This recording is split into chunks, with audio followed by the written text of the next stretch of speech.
Luke would never say that. I'm sorry. Well, in this version, see, I'm talking about the George Lucas Star Wars. This is the next generation of Star Wars. So I almost had to think of Luke as another character. Maybe he's Jake Skywalker. He's not my Luke Skywalker. He's not my Luke Skywalker. I said to Ryan, I said, Jedis don't give up. I mean, even if he had a problem, he would maybe take a year to try and regroup. But if he made a mistake, he would try and right that wrong. So right there, we had a fundamental difference. It certainly surprised me to hear Luke say it's time for the Jedi to end. I said, what? Yeah. Luke was the most optimistic, hopeful character. And Yes. I had a real, sort of a back and forth with Ryan. I said, Ryan, a Jedi doesn't give up. I remember you saying that. Yeah. A Jedi, if he does something wrong, he makes it right. Even if he's traumatized and goes away, he regroup within, 6 months, but 20, 30 years? Come on, that's a little bit overindulgent in my... Who is this guy? How did the most optimistic, hopeful character in the galaxy turn into this hermit who says it's time for the Jedi to end? I read that and I said, what? I mean, that's not what a Jedi does. I mean, a Jedi is optimistic. A Jedi has tenacity. He never gives up. He doesn't secrete himself on an island. But you'll... Well, you're assuming that I train Rey. Exactly. Sneaky. Do I? Sneaky. I know. I have to be really careful. People say, was it difficult to pick up and wield a lightsaber again? And I go... Do I pick up? Is it difficult acting in this movie? Am Well- I in this movie? I can promise you my part is twice as big as it was in Force Awakens. Are you bummed that Luke didn't get sort of a reunion with Han Solo? Absolutely. In fact, when I was reading it, I thought, if Leia's trying to mentally contact me and she's not successful, she'll rush to his aid. She'll get close to him and then get into some dire situation, and that's when I show up for a big yay, save her life. Then we rush to Han and are in the same position that Rey and Finn and Chewie are. Too late to save him, but witnesses. And I say, because it would carry so much emotional resonance into the next film. For us, his wife, his best friend to witness, instead of two characters that have known him, 20 minutes?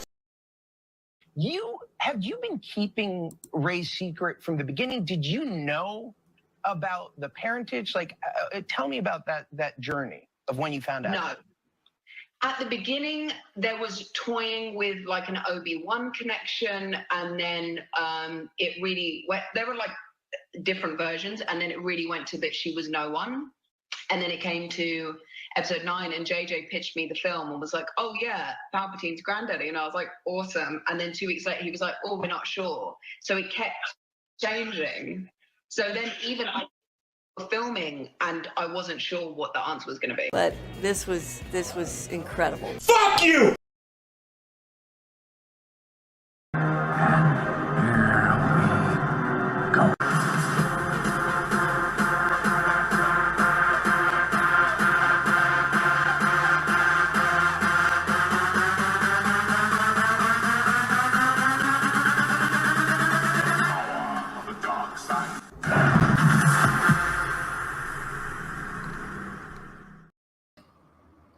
What's up, all the Actual Droids and Wookiees? It's Anna, also known as That Star Wars Girl, and I am joined by the one and only, I'm getting hiccups, Jessi Milestone. What is up, bitches? Hey. What is up, bitches? Oh my goodness, everything is up today. The world is losing its mind. Also, guys, no politics in my chat, please and thank you, unless it has to do with the Galactic Senate and if you are on the Rebellion or the Empire. Only politics I tolerate. Oh, hold on, excuse me. It's not the Galactic Senate anymore. It's apparently the Galactic Federation, or haven't you heard the news? We're done. No, fuck, no. Did you not hear the news? No, what? What now? An Israeli, a retired Israeli defense dude, he was formerly the head of the Israeli space operations, just came out and said aliens are real. There's a Galactic Federation that Israel and the U.S. Oh, that's what that's all about. Yes. Aliens are real. There's a Galactic Federation. Trump knows about it. Trump wanted to bust it open to the American public, but the aliens said no, humans aren't ready yet. So that's what's going on in the alien news today. Okay. And this guy, like, the thing is, the crazy part is he has the job. He had the job where if there was any information about this shit, he would have known.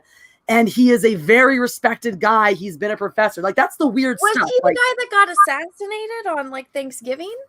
no, he's still No? alive. Okay, so this guy's okay. Now everything I thought about reality is out the window. What is this guy's name so I can look up this alien shit? Literally, if you just Google aliens, it's the first thing. Like, and this was an NBC article that I read. When did this? This morning, or like yesterday, apparently, is when it broke. But yeah, literally, if you Okay. Google the word alien right now. Well, we were former going to Israeli- talk about cyberpunk and the quartering, but we're going down a fucking rabbit. We're all going to go down it together. So let's have fun. Okay, so a former Israeli space security chief says extraterrestrials exist and Trump knows. Yep. That's Yep. 1 day ago. Okay, we'll take a look. What on? Okay, a former Israeli space security chief has sent eyebrows shooting heavenward by saying that Earthlings have been in contact with extraterrestrials from a galactic federation. Oh my God, the undefined flying objects have asked not to publish that they are here. Humanity is not ready yet. Wasn't everyone saying that that's one of the reasons for the lockdown was so that we can be invaded by aliens? That was one of the theories, that we're going to lockdown so the aliens can come and do experiments or conduct research or whatnot. Okay, everyone, we gotta be. Yes, okay, Johnny McAstle. Yeah, they're coming to take me The back. funny thing is, Shut though, up, everyone, you're blowing my cover. what Shush. happened?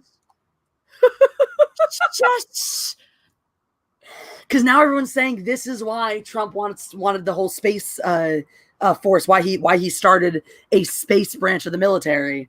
Everyone's like, oh shit, because he knew, and he was like, we got to be ready in case they're hostile. This fucking it's not possibly because somebody like Elon Musk or another one of these billionaires that have access to build rockets want to go colonize Mars, and it might in our future that might be a huge possibility, and we might actually need to prepare for that reality. On the flip side, how did Elon Musk get so much money to fuel rocket programs, to go to space and get all these permissions and shit to use government facilities and whatnot? My thinking now is like, maybe Elon Musk early on in his space career discovered something he wasn't supposed to discover, and now he gets to leverage the government because he's like, bitches, I know about your aliens and shit. He gets to leverage governments for money. He just leverages the US government for money to fund all his space shit in exchange for not telling what he knows. There you go. So, well, I mean, it's funny because it sounds so conspiratorial and ridiculous, but it all makes sense though, without really reaching. That's the part that I think is what's driving people so wild, is like, there's so much there. Like, it almost feels like there's been people all year trying to tell you aliens exist. And it's such a big galaxy and I such always a big believe they're out. universe that it's like it would. Like, to quote Contact, it would be an awful waste of space if we're the only things out there. And I was talking to one of my friends that doesn't believe in aliens, but I told her, I was like, aliens doesn't necessarily have to mean like human-like little green men. It could literally be a plant that's growing on another planet. That is, it's not an extraterrestrial because, I mean, it's a different form of life. But I'm like, still, that would be alien to Earth. And then she's like, oh, okay, then that makes more sense. But I think a lot of people have a hard time like, oh, there's these beings that can travel through space. And it's like, well, I mean, just saying, we kind of, through evolution, have gotten lucky. But, I mean, just look at how many different species have lived on just one planet. Imagine how many more are out there throughout the eons of the galaxy. Exactly. I mean, I always think about, I love how the ant boot analogy that I've made for years and years and years before Marvel did is exactly that. We are, when you flip the context and you think of how massive and mysterious and all powerful we must seem to certain smaller organisms around us, and how incomprehensible we are to organisms that have lower processing functions. How would we even know? Like, we don't even have tools to comprehend necessarily if there was a being that much more advanced than us. So you have those layers as well. You also have these things of everything we know through the lens of our life, our Earth. The only way we understand life forms is as carbon-based life forms from an oxygen-rich atmosphere, nitrogen-based atmosphere. So you change those. What? I just want to say thank you. This makes me smile. That's wonderful. You should take a screenshot of that. That's so I can't cute. leave it up there. I'll just giggle the whole time. I love it. No, but so the thing is, like, we wouldn't even really know what we're looking for. We don't even necessarily know what it looks like. It could be in way, like, life could exist in a form that isn't beyond our senses' ability to perceive. So there's just a lot of, like, it's so ridiculous to assume that we are it, and that if there is other life, that it's going to resemble us in any way. Yeah. Hey, Yeah. do you speak Hebrew? Huh?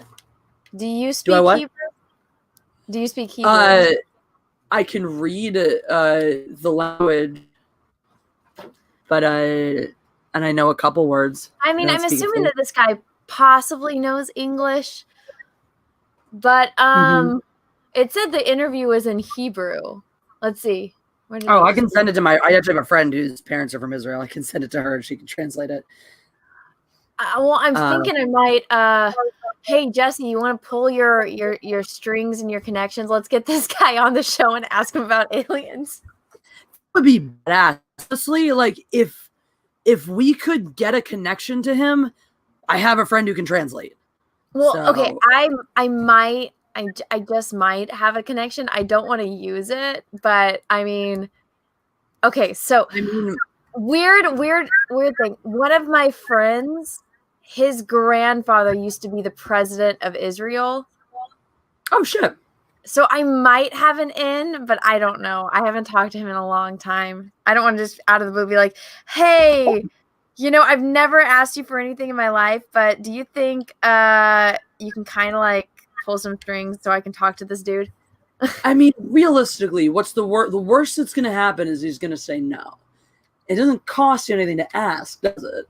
And it's unlikely that, when both such a long shot that he's going to get offended, it's going to ruin your friendship, right?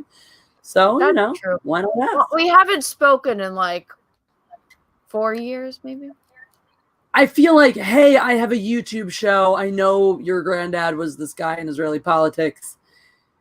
Any chance we get this awesome dude to talk about aliens is like a fair way to break the silence after 4 years. I'm just saying, if you want to follow that avenue, or we can figure out what kind of conditions between us we may or may not have. Could you imagine if this guy actually came on to our Dude, show? that would be the most badass interview of all time. Let me see. That would be insane. And I would love every minute of it. But for sure. So you could read this. I kind of need the vowels to read it really, really well. But yeah, I kind of can read the basicness of it. This looks like an alien language. It's so cool. Yeah. Like the thing with it's kind of like Chinese in tones, where like you kind of got to know the words already to read them in a way. But like there's but you can, like, if you know the word, like Cohen is in there, I think, so it might be the name of somebody. Do you read it this way? Low. Yeah, you read right to left. So low, that the word no is in the title right there. If you go to the second last word in the boldface, the short one, the second line. So that middle word on the second line, that's low. That's no. So it's if you read it, it's lamed and aleph. If you go right to left. Do they speak Hebrew in Israel? Yep. Lo mochena or something like that. Yeah, I can read I know kind of what the words say. Like rotzaim is down there. Rotzaim lechai lechem. Like I can sound it out enough too that if I read them, my friend could probably figure out most of the words I'm trying to say. Licora, probably. Yeah, like figure some of it out. But we've talked because I can read the written text. She's never learned how to read the alphabet, so we've keep talking about how she's going to teach me how to speak and understand it. I'm going to teach her how to read and write it. But this looks like it's E29 F says it's like Star Wars language. Low. Quick trivia. I'm sure someone's going to get it really quickly. What is that alphabet called for the chat? I just said it, so I spoiled. Oh, darn. Well, in case you weren't listening. And I would have better luck with Google Translate. Yeah, I mean, I'm not going to be able to translate it for you at all. All right. Prime Mover is the quickest on the draw. Although I believe Mr. J spelled it correctly. I spelled Hebrew wrong. I can't type with fucking nails. Okay. Fuck you. There we go. Professor Haim, do you want to read this? Haim Eshed headed the Israeli space program and led the OFEC satellite launch project, but it was only after he left his official duties that he turned to what really interested him, aliens. In a new book, The Universe Beyond the Horizon, he claims that aliens from all over the universe are already walking among us. Meetings. Fuck! This guy of the third kind are just around the corner. And the Galactic Federation is delaying publication of the information so as not to cause panic. Now he tells how the aliens prevented some nuclear holocausts, what's really going on in mysterious farm in Utah, and scroll down, please. Hold on, I'm gonna get this book. I really want to read this book too. And when we can jump in to visit, it's supposed to be the translation there. It's supposed to be the Men in Black, but it says to visit black guys.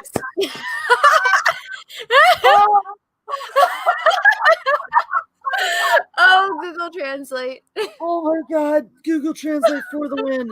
When, please, dude, tell me when I can visit black guys. I'd really like to visit Jeff's other half.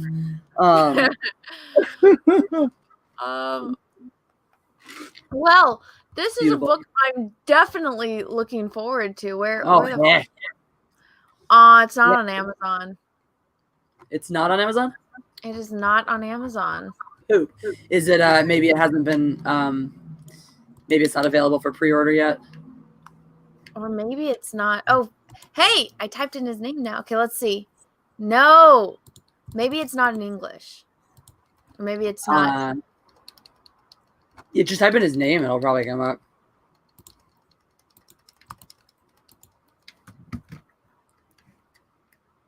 Nope. Yeah.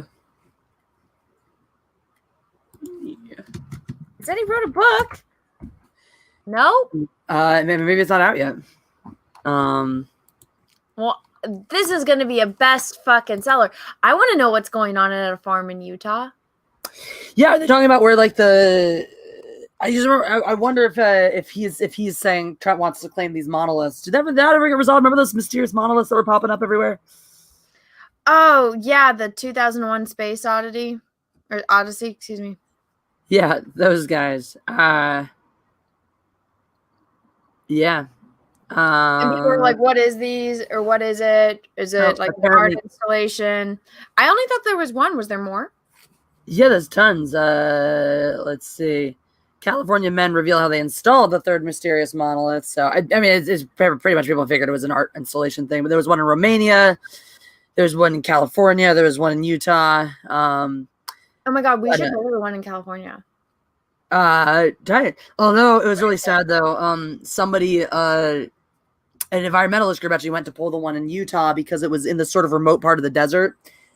And all these people wanted to go hike out and take selfies and shit with it. And they were saying, people were just traipsing over this delicate natural desert that's not designed for that level of foot traffic and just permanently damaging parts of the natural landscape. So it's sad because it's like, people want to go in there and drop this piece of art as this mystery that's great. But it's this it's this fun mystery. It's this everyone's need to go see it and be a part of it and touch it and get their selfie with it and shit. That's like, you ruin it. You ruin it for everyone else. And now we can't all enjoy the weird mystery of this thing in the desert, this fun mystery. Now it's got to come down and all this stuff is had to insert yourself into it, make yourself a part of it, and, you know, get all your beautiful selfies with it.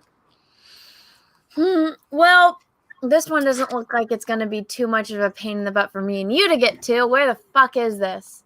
Yeah, the California one. Monolith in God damn it, go away. California's Central Coast disappears. What?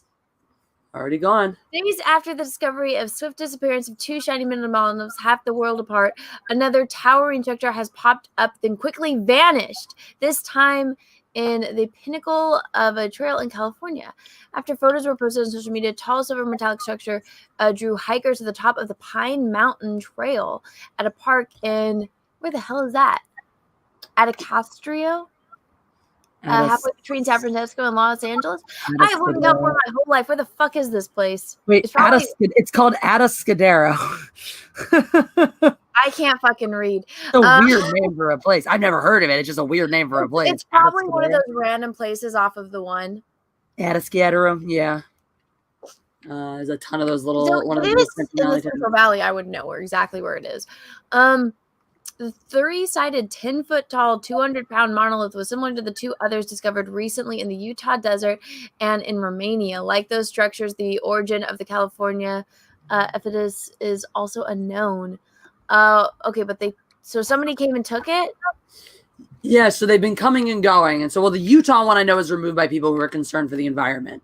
But this one, I don't know. This one may just be... whatchamacallit. Why can't I have words?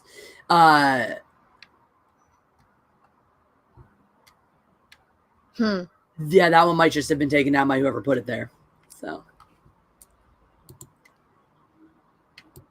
Well, all I'm going to say is that this guy was specifically told not to tell anyone, and he's going out there blowing our cover. Don't take me seriously because I'm not a scientist and they kind of think I'm joking, but here I'm going to spoil it for everyone. Nobody's going to believe me, and then it's all going to come out anyway, so I'm not the one at fault here. We have come in peace. We want sugar. This is the only planet in the galaxy that has sugar. Hence, that's what I live off of, and I'm not dead. You heard it here first. It's been confirmed. I knew it. I knew it. It all makes sense now. Yep. Sorry, everyone. It's not as exciting as you all thought. We're all actually very tiny in stature. I'm actually pretty tall. The irony. So is this what happened? Was this what happened the last time you guys showed up? Is that you showed up and Tolkien thought you were hobbits, and that's why we got Lord of the Rings? Yeah, actually. That's what I figured. It makes sense. Like the little green men part. Okay, let me tell you. That was these guys. They were having too much fun, and we kind of have from our planet, from our galaxy. The closest thing that you guys have an equivalent is like the canned cheese or the canned what is it called? The whipped cream. Okay, so they got a little too crazy, but that's how we have to travel with our space food. And so all of it is usually a shade of green, and it kind of just, they had an accident and they got covered in it, and then they were kind of hammered and they ran into some humans, and that's where that came from. But yes. So now I just feel like all of your people are just Harold and Kumar. You know, it's only the fuck ups that they send to Earth, because you guys don't understand. It's not an honor to go out of the planet. Basically, the rejects get sent off world. All of the smart, important people get kept on the planet, and they basically send all of us fuckers out into outer space to go find shit that they want. Dude, you don't got to tell me. I've seen the state of the universe lately. I wouldn't want to be sent to Earth. Yep. We got the short end of the stick, but I like you people. Well, that's very kind of you. I've enjoyed your company, so explains a lot, though. It really does. I gotta say. You know, sometimes the answer is just right in front of your face, and you don't really realize it until it, like, you know, it's like that couldn't possibly be real. It's like, all right, right, Just keep thinking that. Yeah, I mean, sometimes the truth is stranger than fiction, isn't it? But I guess to not blow my cover anymore or anyone else's, let's talk about something else. So, Jessi, are you familiar with Cyberpunk? Well, am I familiar with Cyberpunk? Well, let me tell you, our copy is going to be arriving here at my home any day now. Because for those who don't know, Jeff and I have gotten very into gaming. We started our Twitch channel. Very excited. So we did pre-order. We're super stoked. We're on the hype train thinking it'd be game year. So we are all on board with that. Oh, well, see, I know absolutely nothing about Cyberpunk. I apparently this is like is this like a second game or a third game or is... So it's it is it the second one? Because this is my first time getting involved in Cyberpunk. I know it's got a lot of really good will behind it. Obviously, it has now this might be though that let me see. Okay, Cyberpunk universe, Night City, open world, blah blah blah. Let me just see. To do. I'm sure our probably chat is going to tell us more about this. So I know absolutely nothing about Cyberpunk, and before all of the stuff came out about this new game, that was the first time me knowing or hearing about this thing's existence. Right.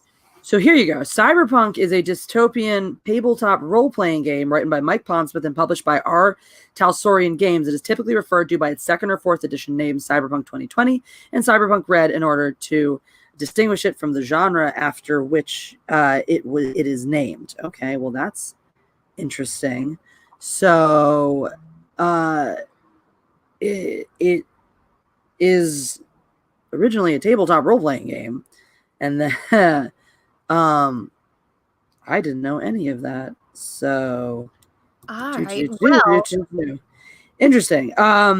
See, I didn't know any of this stuff at all. Okay, here we go. Other media, collectible card games, video. Okay, so 2007 was the 2D platformer Cyberpunk Arasaka's Plot for the J2ME platform. What the fuck is that? Java platform. So it was a computer game then, right? It's Java, I'm assuming. Yes. Anyway, created by CD Projekt Red, Witcher 3. Okay, so this one now is so this is going to be the first really big Cyberpunk video game then. All right. And of course, the whole big draw is Keanu Reeves' involvement in the character. That's, he's actually is a character. You play as him, I believe. And, it's he was involved. So his voice, his image, all that stuff. Peaches is in the video game. I got that. So already there's a certain amount of appeal for you. Yeah. So my boyfriend is in the video game. So everyone go buy it, go support him. Of course. Not Henry Cavill, my real life boyfriend, who Keanu Reeves has a very striking resemblance to Peaches. But so go support him, go show him some love. But so some people, I guess, get early access to video games. Now, me not knowing anything about it, not being a good gamer at all. I'm one of those people that I would throw the remote at the TV and break the TV and just scream because I'm dying and getting killed by things. I have come to learn that I actually very much enjoy RPG games because I've been playing KOTOR and love it. Absolutely love it.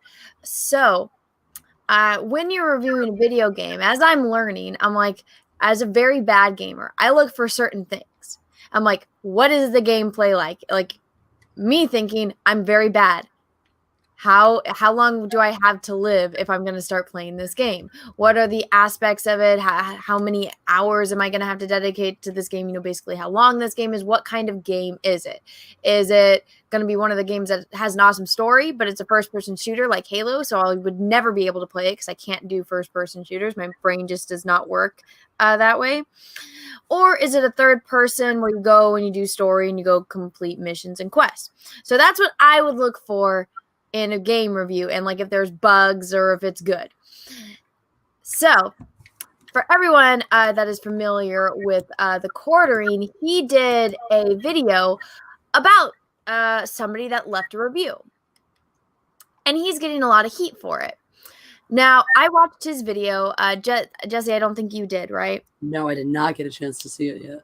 Okay, so I'll give everyone kind of a summary because I watched it before doing the stream because I don't know anything about Cyberpunk, and I usually don't watch videos that aren't like art videos, but if it's something that I know I'm not going to do a video on, I'll watch it because it's something that I don't know enough about to do a video on, first off, and then it's probably not something I'd typically be interested in. So I'm like, all right, one of my friends did a video, I'll check it out. And it was very interesting, and it was about this girl that works for GameSpot who did a review of Cyberpunk, an early review, and she didn't really play the game. So when you have an RPG, you got to go on missions and do all these side quests that add to the value of the story. And as somebody that just played KOTOR, I would be like, that'd be like playing the entire game and not learning about any of your companions, not doing any of the quests, not building a lightsaber, not doing basically anything, and just getting to the main points of the game and finishing the game without ever really experiencing the game. So I was like, oh shit. I finally have like context to understand, why this would be a bad review. And Jessi, I'm sure that you've had, you play video games, so you probably have experience with that as well, right? Mm-hmm.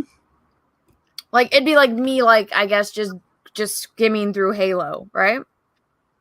Yeah. Yeah. And not knowing anything about it. Yeah. So yeah. He pulls up her review, talks about it, and then there's a video that he plays. I don't even argue. I would even argue this is like for Halo, the one-to-one Halo is like if you play Halo, if you only play the campaign and try to review the whole game, or you only play the multiplayer and try to review the whole game. It's the same kind of thing, It's a game that pours so much energy into its multiplayer and its campaign. You can't really give anyone a full picture of how good this game is unless you've done both components. Same kind of thing with an RPG. You can't just do the main mission. You have to explore the whole world. You have to see rating the quality of the side missions, rating the size of the universe and your options in it, and the amount of time you can sink into discovering new things is a huge part of the rating for an RPG. Yeah. And so, it's something that it's not that hard of a concept to understand.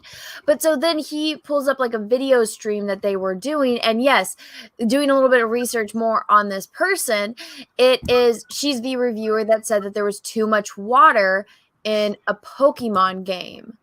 Yeah, this is a meme, as Jeff informed us earlier. Like literally, she gave it. I had pulled it out right. You can do it. Quick image search. Pokemon too much water. 7.8 good. She said, wow. Pluses are gorgeous details, post game content, some smart updates. Minuses are too many HMs and too much water. What? Literally, too much water is one of the reasons that this reviewer has taken 2.2 points off of this game's score. What? Why? Mm-hmm. What does that even mean? Yeah, so just by pulling that, it doesn't really seem like this is the most viable source of information on this video game. Right. We already have some questionable, track record here. Yeah, and personally, if I'm trying to find out questions, I literally type in the very specific question I have into Google and either find it'll usually either take me to a Reddit thread or like forums where people are literally just talking and explaining like, oh, this is how you turn Bowder into a freaking Jedi. And it's like, here's a step-by-step how you do it. And if you've done this things to fuck up these things, this is how you try to salvage it. And so it's very detailed. Sometimes you're lucky enough to find videos on it. But if you're trying to like find a game review, like, oh, how's the gameplay in this game compared to KOTOR? For example, just my own personal, little research on how to play video games. Looking at that and like, if I'm reading a review and it says, oh, there's too much grass on Dantooine and KOTOR, I'm like, well, what the fuck does that have to do with the gameplay? What does that even mean? I know. It's like, what does that have to, that doesn't tell me any information that I need to know aside from the fact that you thought visually there was too much of this, which, to each their own, I guess. But so he doesn't do anything wrong. He literally just presents the information that's available to anyone that takes the time to go look it up online. He shows her review. He shows the video where she's talking about the game. And he clearly says, I think that the problem here is that she just personally doesn't like RPG games because she didn't play any of the aspects in the RPG game that would make the game more enjoyable to people that play RPG games. And you can already see there have been, and he straight up says, makes a point of saying, do not go find her, do not harass her, do not say anything to her, leave her alone. If you want to, say anything bad, leave it in the comments here, do all your roasting here in the comments, but please do not go bother her.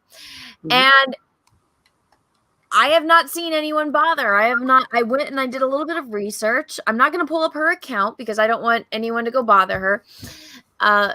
But looking at all the shit that he's gotten, like, look, first reply, blue check mark. I have no idea who this person is. Let's see. Do the thing. I'm friends with the guys who played Cuphead Bad. Okay. I gave it a lower score. Why isn't it about me? Oh, right. Hating women is more profitable. Yes, because clearly what it's about. Like, what is this whole thing? Like, if you're justified, I mean, the whole thing is point to it, and this is something like I see our friend AK's here in the chat, and he and his friends do such a great job when they're talking to trolls of just asking the troll, like asking the right questions. I've seen the way they've also been handling the trolls and shit in our comment section, and a lot of what they do is just hammer these people. Show me the evidence, show me the proof, show me the money. Seriously, show me where he's hating on women. Show me demonstrable evidence that Jeremy Hamley just hates on women for views. Well, Go into this pull clips and quotes from where he actually hates women, tears her down for being a woman, or does or says anything critical of her because she's female. And if you can't fucking do that, then shut the fuck up. Well, I mean, that's just their fallback. And okay, let me just clarify this in the That's Starwarsgirl. You talk like we're psychotic haters. No, I know you guys aren't, but here's the thing. I have psychotic haters that watch all of my streams religiously and are probably, they'll probably go out of their way to go do it or to clip it and to do something because trust me, that happens. It is what it is. So we're not going to talk about her. We're not going to make this about her. I'm just going to look at the hypocrisy and the blowout that Jeremy from the Quartering has been getting because of this. And you know why? Because he treated her fair. He treated her like an equal. He didn't give her any special treatment because she's a woman. He literally talked as if she was just another human being that reviewed this game and left a terrible take on a game, and was very fair to her on giving her the benefit of the doubt that, oh, maybe she just doesn't like RPG games. And, explaining, he was very fair. I've watched plenty of his videos where he's, giving the same kind of criticisms to men.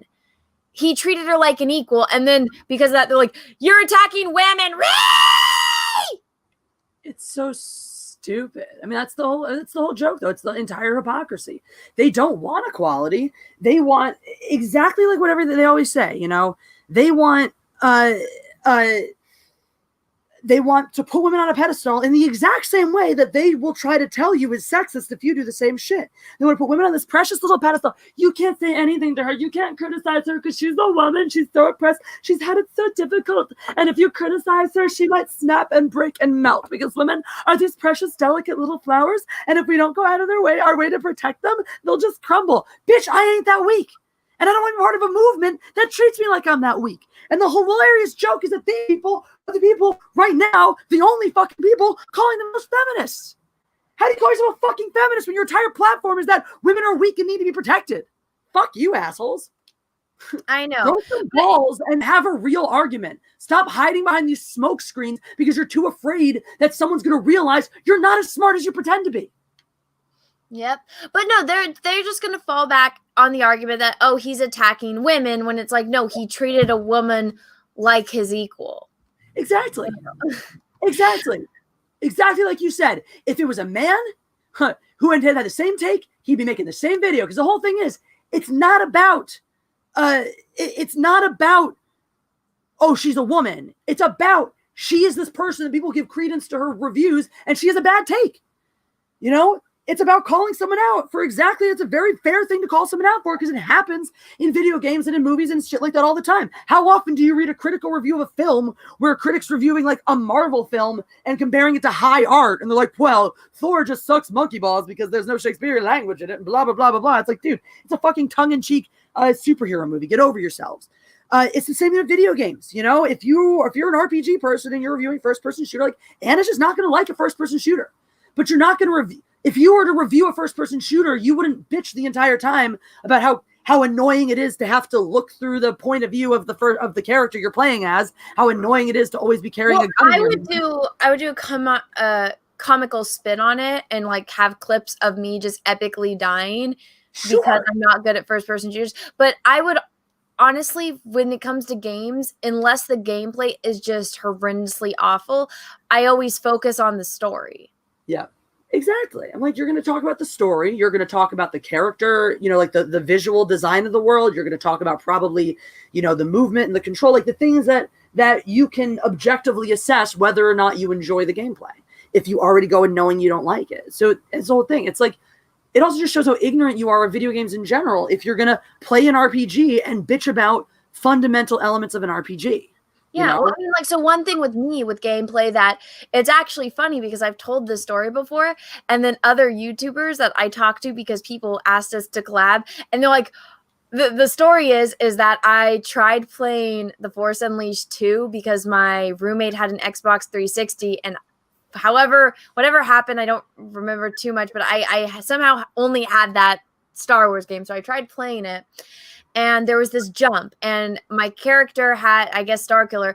You have to go up this tower, but you have to jump from pillar to pillar. And I couldn't make this one jump. And so after half an hour, I was like, fuck this. I've been trying to do this jump for half a fucking hour. Yeah. And I stopped playing and I never went back. And so I told that story a few times on air. And then this one, you know, YouTuber, we were talking, and they're like, yo, your fans are so funny. Look at, like, they told me this whole story about how you couldn't make this one jump and you tried doing it for half an hour. And they literally almost told me verbatim what that story was. And this is somebody that I had never told the story to, and it was our first time speaking. Wow. And it was funny. So I personally hate games where the characters have to jump because majority of the time I can't make the fucking jump. That reminds me of my friend. I tried to play the Halo 2 campaign with her, and we're going through the ship in like the first effing level, and you know, there's no railings on the stairs, and it's a staircase. You have to go up and turn, you know, like on a landing, and then go up the next part. Every time she tried to make the turn, she'd fall back off the staircase. So I'm sitting there clearing the entire next area of aliens. She's trying to go up the stairs. That would be me. I was like, that was one-to-one of that. I'm like, I had to actually eventually just go down and walk her character up the stairs, and then she. Oh my god. Well, see, so when Jedi Fallen Order was coming out, and I was like, people were like, Anna, you need to play this. Anna, you need to play this. Everyone that heard that jump story, they're like, Anna, all it is jumping. And I was like, oh, fuck that. I'm not spending $50 on this shit. I would have been good for entertainment for everyone that watches, but I'm glad that people know. They're like, that is not gameplay that you enjoy. And so I get it. If she said like, hey, like this isn't gameplay that I enjoy, but I'm still going to give it a 7 out of 10 because here are the things that are, you know, good about it. It's like, okay, like that's a little bit more honest. But even when you watch the video of her talking about it, it seems like it was work. It wasn't enjoyable, that she didn't get any kind of pleasure out of playing this game. But so then there's people here, like, look, all the blue check marks I'm going to go through. Like this guy, alert, I just saw my doctor, alert. He said that I have gout and other weird pirate diseases, and making 85 videos about the same woman is deranged behavior, and that I am basically a swimming, walking above ground pool of men swimming. Rat fire. Watch this video to assess my rodent infestation bills. Fire rodent. And it's like, dude, that's not even coherent, but I think he's talking about Brie Larson, because Jeremy from the Quartering has the notorious Brie Larson shed that he was able to build because of all of the Speaking of Brie Larson, by the way, can I just take a moment, just a little interlude for some levity. I would just like to read you the titles of her recent videos, because her YouTube videos read like a pathetic YouTuber desperate for attention. Oh my god. So after the ones we've looked at, let's see. Hold on, after I'm her gonna little, right now. what'd you say? I'm gonna pull it up right now. Okay. So we all know the early ones, her Teton ones, her audition story time.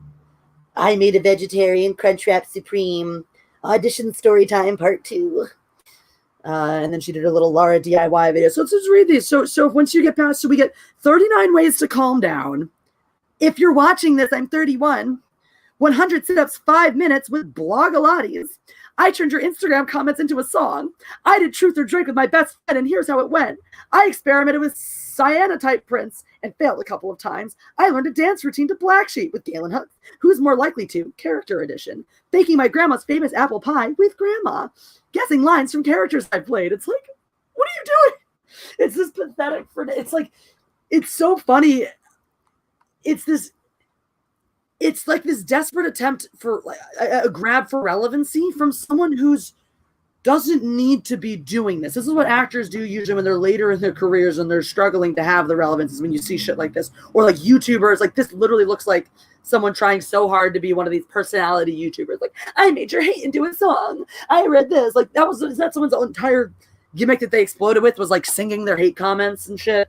It's just fucking, it makes I'm me going to giggle. tell you the difference between somebody that actually is doing their own YouTube channel and putting the time and effort into it as compared to someone like Brie Larson, who is also a celebrity, might I add. She does actually fantastic videos. You guys might recognize her.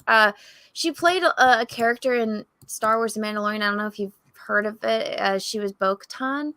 So this is Katie Sackhoff. And so she has a YouTube channel that she does herself, and she puts a lot of time, energy, and effort into it. I actually found it on accident because I saw this video. And it was How I Train My Body. I was just looking at the Tesla fart video because I was like, what? That sounds hilarious. She's hilarious. But so she only recently broke 100,000 subscribers, but so this video, it was filmed over months, and so she talks about her, like, with her personal trainer and how she has a different body type and like almost everything that she plays, and she shows like 2 pictures side by side, and she's like, there's only 4 pounds difference between this character I played and this character I played, but it's the way that you train your body and what look you're going for. And so it's a fantastic video. But and she's very in her, it's her, just her life, her doing her own thing. And it's obvious that she's just doing this for fun and like to be informative and just to have this on the side, because obviously this is not her main form of income. This is not for views or anything like this one. It's very informative. And, she actually gives help to people that if you're aspiring to be an actor and what to expect, if you want to look like Superman, or if you want to look like this kind of fit. And like, she talks about when she was in Riddick and how she was originally training to be very toned and like slim, but so muscular. And she's like, no, I need to beef the fuck up. Because she's like, I'm standing next to all these guys that are huge beef heads and I look tiny. She's like, that's out of place. I need to be as yoked as humanly possible, or else I'm not going to physically fit in with this, and I'm going to stick out like a sore thumb, and it's not going to benefit my character. This is absolutely fantastic. And then you got this. Pay attention to me. Look at me. Now, and you can tell also when you just go between one and the other, right? You can also see the difference, I'm sure. So this year, a lot of celebrities started doing more on YouTube, more regular things on YouTube, because they didn't have as much else to do. So if you go down, further down in Katie Sackhoff's older videos, it seems like at some point, there's a break between where she has the older thumbnails and then she starts doing. So at some point, she probably hired somebody to say, hey, or maybe did did some research or whatever it was. Probably hired someone, to, hey, make my thumbnails, make my product, whatever. But it's clear that she is in charge of the direction of her channel. It's not about my brand and my this and my that. Otherwise, she would have gone back and deleted these older videos that weren't as produced as the newer ones. She didn't. It's all here. It's a supplementary. It's exactly how I think most celebrities, it's most beneficial for celebrities to be using a YouTube, which is this supplementary material to help you get a better picture of her, for fans to see more of her, for for the fans to just go and get more, feel like they have a more direct line to someone that they like, and it's all supplementing her acting career. Then you flip over to Brie Larson's YouTube channel, and it's humongously produced.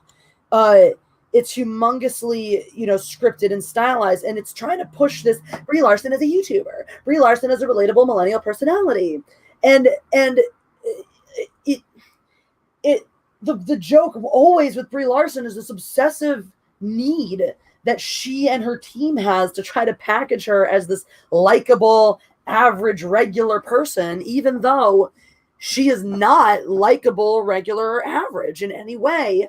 And if they would stop pushing that, and she would just play up something different, have a personality, have an image, have a personality outside of I'm just like you, maybe she'd actually be likable. Maybe. Yeah. Jesus fucking Christ, try having an identity, see how it fits. But honestly, and this just shows because they try to pretend like she's this famous, popular girl, which, I mean, yeah, she is famous, probably not for the best reasons, but there's a difference between fame and popularity and likability. Not to get onto my own personal taste, but I'm just saying, if Henry Cavill had a YouTube video with this much content, every single video would have at least 1 million views, if not 10 million views, because I am not the only thirsty person out there. It would be a huge, Jack Black had over 1 million followers and he was filming on his fucking camera phone, just playing games on Twitch. Mm-hmm. Jack Black is a likable person. Brie Larson is not likable. The fact that her channel, she got a big push in the beginning and it was like, oh my God, yeah, Brie Larson's on YouTube. She got paying attention. I didn't know that any of these videos existed. This is the last one that I saw that came out that I was like, what the fuck is this? I wasn't unaware of even these. Mm-hmm. Yeah. No, I wasn't either. I just looked, I cracked up when I read it because I was like, oh my God, it reads so pathetically. It's just sad. It's whatever though. Nobody cares. The whole thing is a joke. Nobody cares. It doesn't mean anything. I feel the same way I felt about it in the beginning, where I find it very insulting to other YouTubers the way it's becoming this parody of. It's the same thing if you go back and watch her little music video that's like a parody of fucking Hilary Duff. But Hilary Duff is actually a talented, self-made actress. She's a fucking product of the studios that made her. And that's everything she does. Everything she tries to do and be just feels like a parody of real life. So now that she's a YouTuber, it feels like she's just a parody of a YouTuber. And no one takes her fucking seriously. Yeah, she's getting really bad advice from whoever is in charge, like her publicist or her agent. And I mean, they're getting her good job. So I mean, don't fire them, but maybe I think her agent's doing a fine job. I think she needs a better publicist. Oh, okay. Because it's her PR, it's her publicist, her PR person that's should be responsible for managing her image in this way, and is certainly not doing a good job of that. Let's look. So let's go back to the quarter. And thank you, everyone. I see super chats have been coming in. I guess I can take a little break now to read some of them. I do appreciate them. Sometimes I don't read them immediately because I'm trying to let the flow of the conversation go. Charles Wilson, thank you for the super chat. God bless you, Queen Anna. Keep preaching to us. Oh, well, thank you. I appreciate that. AK Rex, thank you, dude. How are you doing? Hey, ladies, the cavalry arrived. Winky face. Anna, you should definitely play Witcher 3 plus expansions. The story is amazing, and you can influence it as well. Okay, so I have it. I tried playing it, and then I got to the point where he meets Yennefer, and then he goes to the other castle, and they're shaving his face. And then they're asking him all these questions, and they're questions I don't know the answer to, but I know that if I answer them a certain way, it's going to change the plot of the game. So I am one of those people that I am not opposed to backseat driving for video games. And I actually found that out, Jessi. There's an option on Twitch that says backseat gaming is allowed. And I'm like, yes, I want to have I think maybe that's why people like actually watching me epically fail at KOTOR, is because they are basically helping me through the game. And so I'm just like, I can't play a game without a live chat to help me and walk me through it like a baby learning how to walk for the first time. So what I actually wanted to do was play The Witcher 1 and 2 and then play The Witcher 3. And so I know that there's nudity and stuff, so maybe I should play it on Twitch and not jeopardize my YouTube channel. If I can't, I think you can buy all of them on Steam because I have the Witcher game. I bought it on the Xbox because it was on sale for $14. But I think, let me pull up Steam and see if it, oh, shut up, Steam. Let me see if it's still in my library. But yeah, I think you could buy all of the games in one pack. And so that was kind of my plan, was to play all 3 of them. I don't know if that's possible. Maybe people in the chat can tell me. But I don't know. Have you played The Witcher, Jess? I have not played any of The Witcher yet, but I do want to.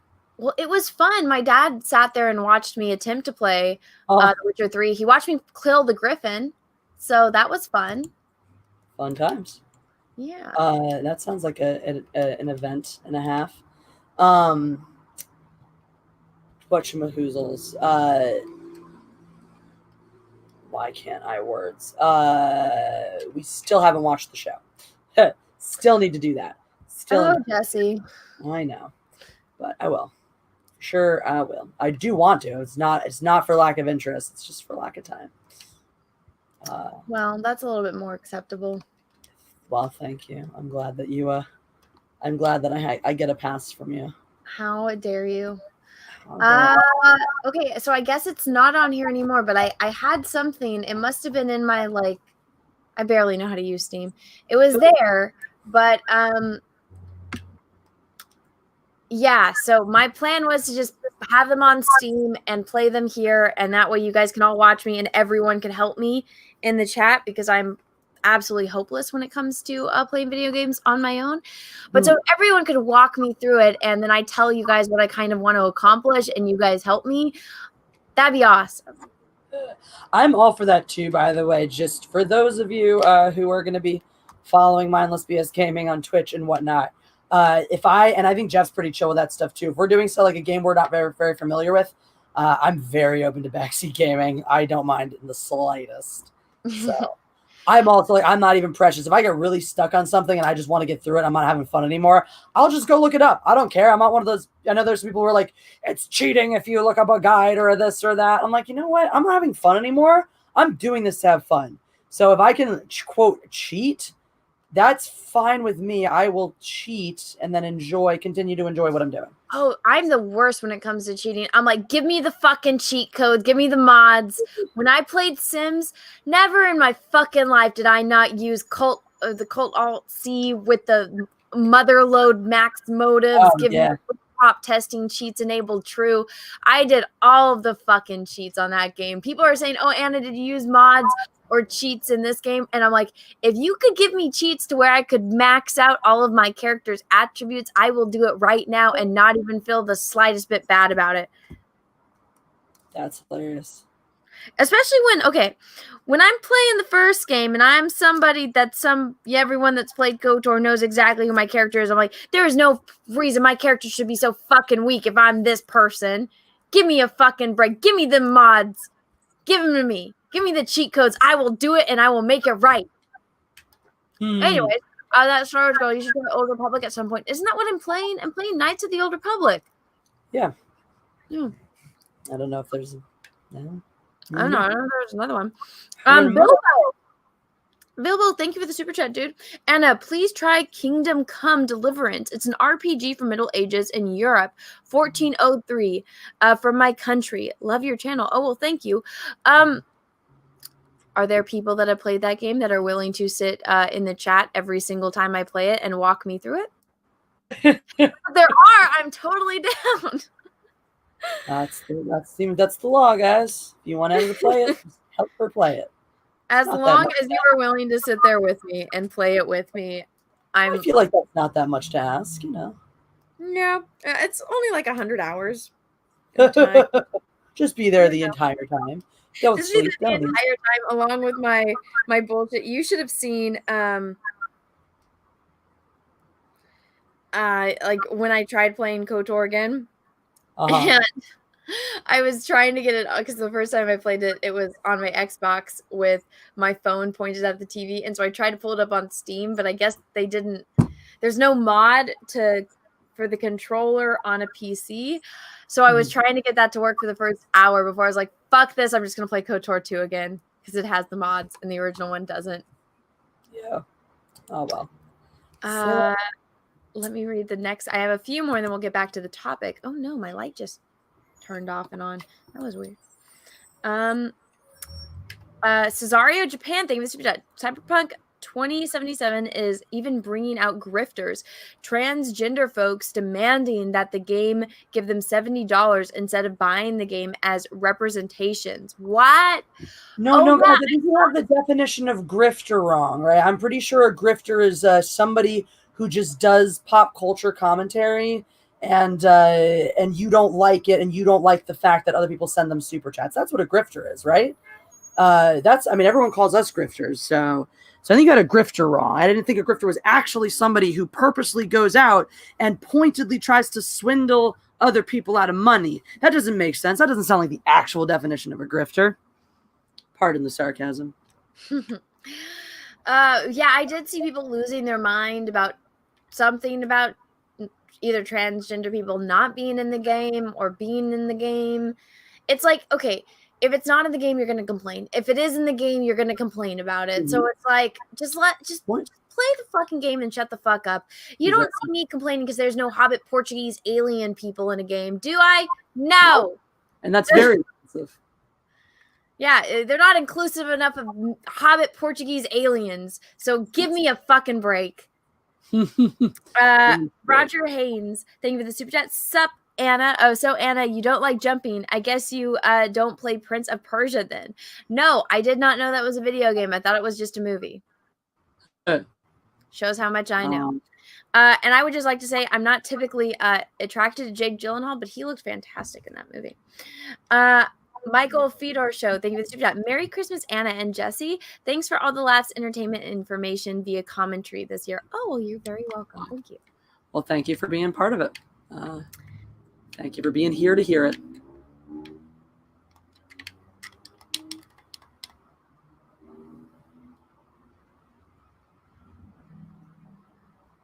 Yeah. Hello? Did I drop or did you drop? I guess that's a question for the chat.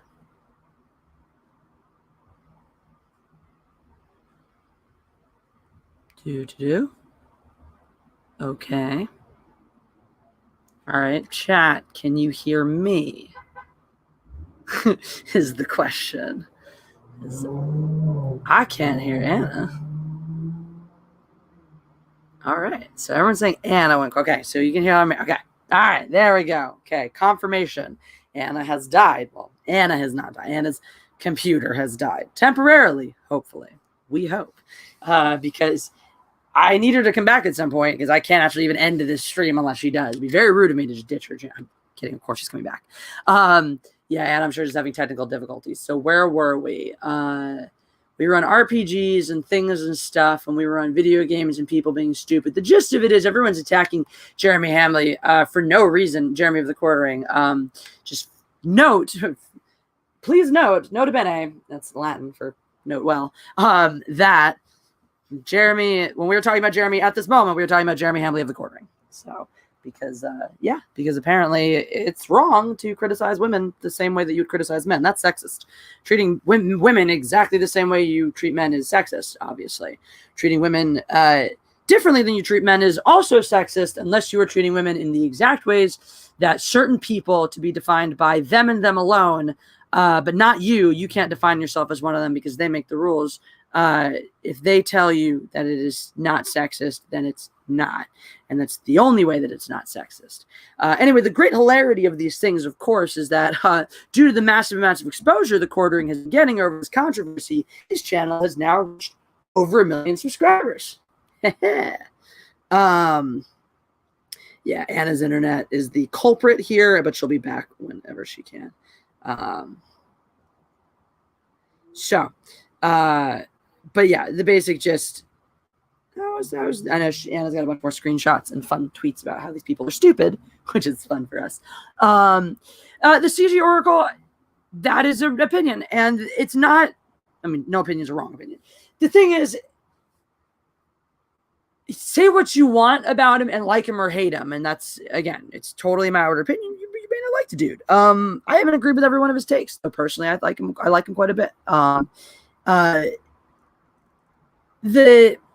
It's the hypocrisy once again. It's the hey, let me, even though you're the one who made a point to not harass this person and to ask your followers to not harass this person, just because you have exercised your ability to criticize whomever the fuck you choose, the hate mob is now telling you why you're a terrible, horrible, awful human being. That's the, like, I don't understand. I really don't understand the level of willful stupidity. Like, you have to want to be that stupid. You have to choose to be that stupid. I refuse to believe that humanity has lived this long if that many of its members were earnestly that fucking stupid. There's an ice cream truck outside. This fucking ice cream truck, come hell or high water, is always fucking here. Whether it's like, it doesn't seem to matter whether we're in full lockdown and, you know, curfews, in whatever it is. Fucking that ice cream truck is going. It is rocking and a rolling. Good for it. Anywho, where were we? But that's like, I don't have any patience for these people anymore. I don't have any patience. So I'm so pleased at, you know, more and more people, you know, asking the right stuff, talking about the right things. When it comes to, like, how do you deal with the trolls? How do you talk to these people? I'm so pleased everyone's been asking the same questions, because it's allowed, you know, me and other people dealing with the same things in my niche to clarify some of those answers. What are we going to do about these people? How are we going to talk to the trolls? How are we going to handle that stuff? And it's really clarified for me exactly that. These people don't have a position. So what's the easiest way to defeat them? Force them to clarify their position. Force them to back it up. Force them to prove it. They can't. There's no proof. There's nothing. You just hate women. Okay, prove it. Go into that video and clip the parts where he shows how much he hates her. Clip the parts where he makes a completely hyperbolic or invalid criticism of something that she did. You know, clip or highlight the parts where he is critical of an intangible fact, you know, that has to do with her gender and that does not have to do with the quality of the review she gave, or the disingenuousness of the review that she gave. You know, show me that shit. If you can't show me that evidence, then shut the fuck up. That's kind of where I'm at. Show me or shut up. It's not enough. Like, I don't know. I don't take your word for it. You gonna take mine? That's the whole shit of it. Is people, oh, I've seen it. Hey, welcome back. What is up? Welcome back to the fray. I was just continuing on our thread about the disingenuousness of the SJW. Gotcha. Well, so I think I know what happened, because Peaches, I guess, has been having the same problem. There's fires going on down here, and I guess it's messing with the towers. And so I just rebooted my router, but I don't know. I don't know if it's going to happen again or not. But so basically, Peaches, his job has been remote since the COVID started. So I guess so many people are knocked out on their little work thing. So that way he basically is like, oh, I'm off for the rest of the day because nobody can do their job. So I'm like, oh, great. And the internet has just been shit. So if it cuts out again, I'll try to do the same thing. Mm-hmm. But if I'm gone off of this too long, I think StreamYards just ends it. So if that happens and I think I'm gone more than like 10 to 20 minutes, it will immediately end itself, I think. Yeah. Not entirely sure, but that's a theory that I think some people had said. So I will try my best, but if that happens, just so everyone knows. If yeah. instances of that does happen, I'll just hold down the fort until StreamYard cuts us off. Oh, well, thank you. That's one of the things about having a co-host. It's the worst when this happens and you're by yourself. Right? Oh, and what's up, Mariah? I didn't know you were here watching. Hello, how are you? I hope you're doing well. Jesse, you know Mariah. You met her. Yeah. What's up? So, let's get back to this whole thing with the quartering, because I know he's actually live streaming right now talking about it. Or I think he's talking about it. But yeah. Or maybe he's doing his million sub celebration. Because I was just guessing that a little bit, in the context of how, back to what we said, about the hypocrisy of, us not attacking, because someone was even talking about, they don't like the quartering and whatnot. I'm like, you don't have to like him. It's about the principles of, and the disingenuousness of, people keep accusing us of being the harassers, of being the attackers, of being the instigators of these things, when they are the ones actively doing it. I mean, we've had so many instances. I've had it. Anna's had tons of these kinds of people going out and purposefully tagging other people that they know, are going to get pissed off by something we said or did. Purposefully taking things we say out of context and sending it to people to piss them off. Purposefully, if we ever are critical of somebody that we don't really care for, purposefully sending that to those people so they know someone's out there talking shit about them. Like, that's messed up. I don't like it when people send me that kind of stuff, even if it's friends and stuff trying to tell me like, oh, this is what people are saying about you. I don't like it. I don't want to see it. It bums me out. It's upsetting. Stop sending me these things. But fortunately for me, a lot of our niche, like the Mindless Mob, they don't do that shit. They know it's about positivity. It's about finding good things. I had a friend the other day because I got, someone clipped a little tiny bit of my video on The Take for their video about shipping. And I was used as an example of an anti-Raylo. And I was so proud. I'm like, yes, I'm an anti-Raylo. Like, that's the shit I want someone to show to me. When my friend takes a screenshot of that and sends it to me, that's the shit I want to see. Some asshole wants to go on a rant about how much I suck. Don't send that shit to me. But that's what these people do. They're like, ooh, look, I know this other person. This person's ranting about them. Why did I go ruin my friend's day by sending them a video of somebody who doesn't like them? Why?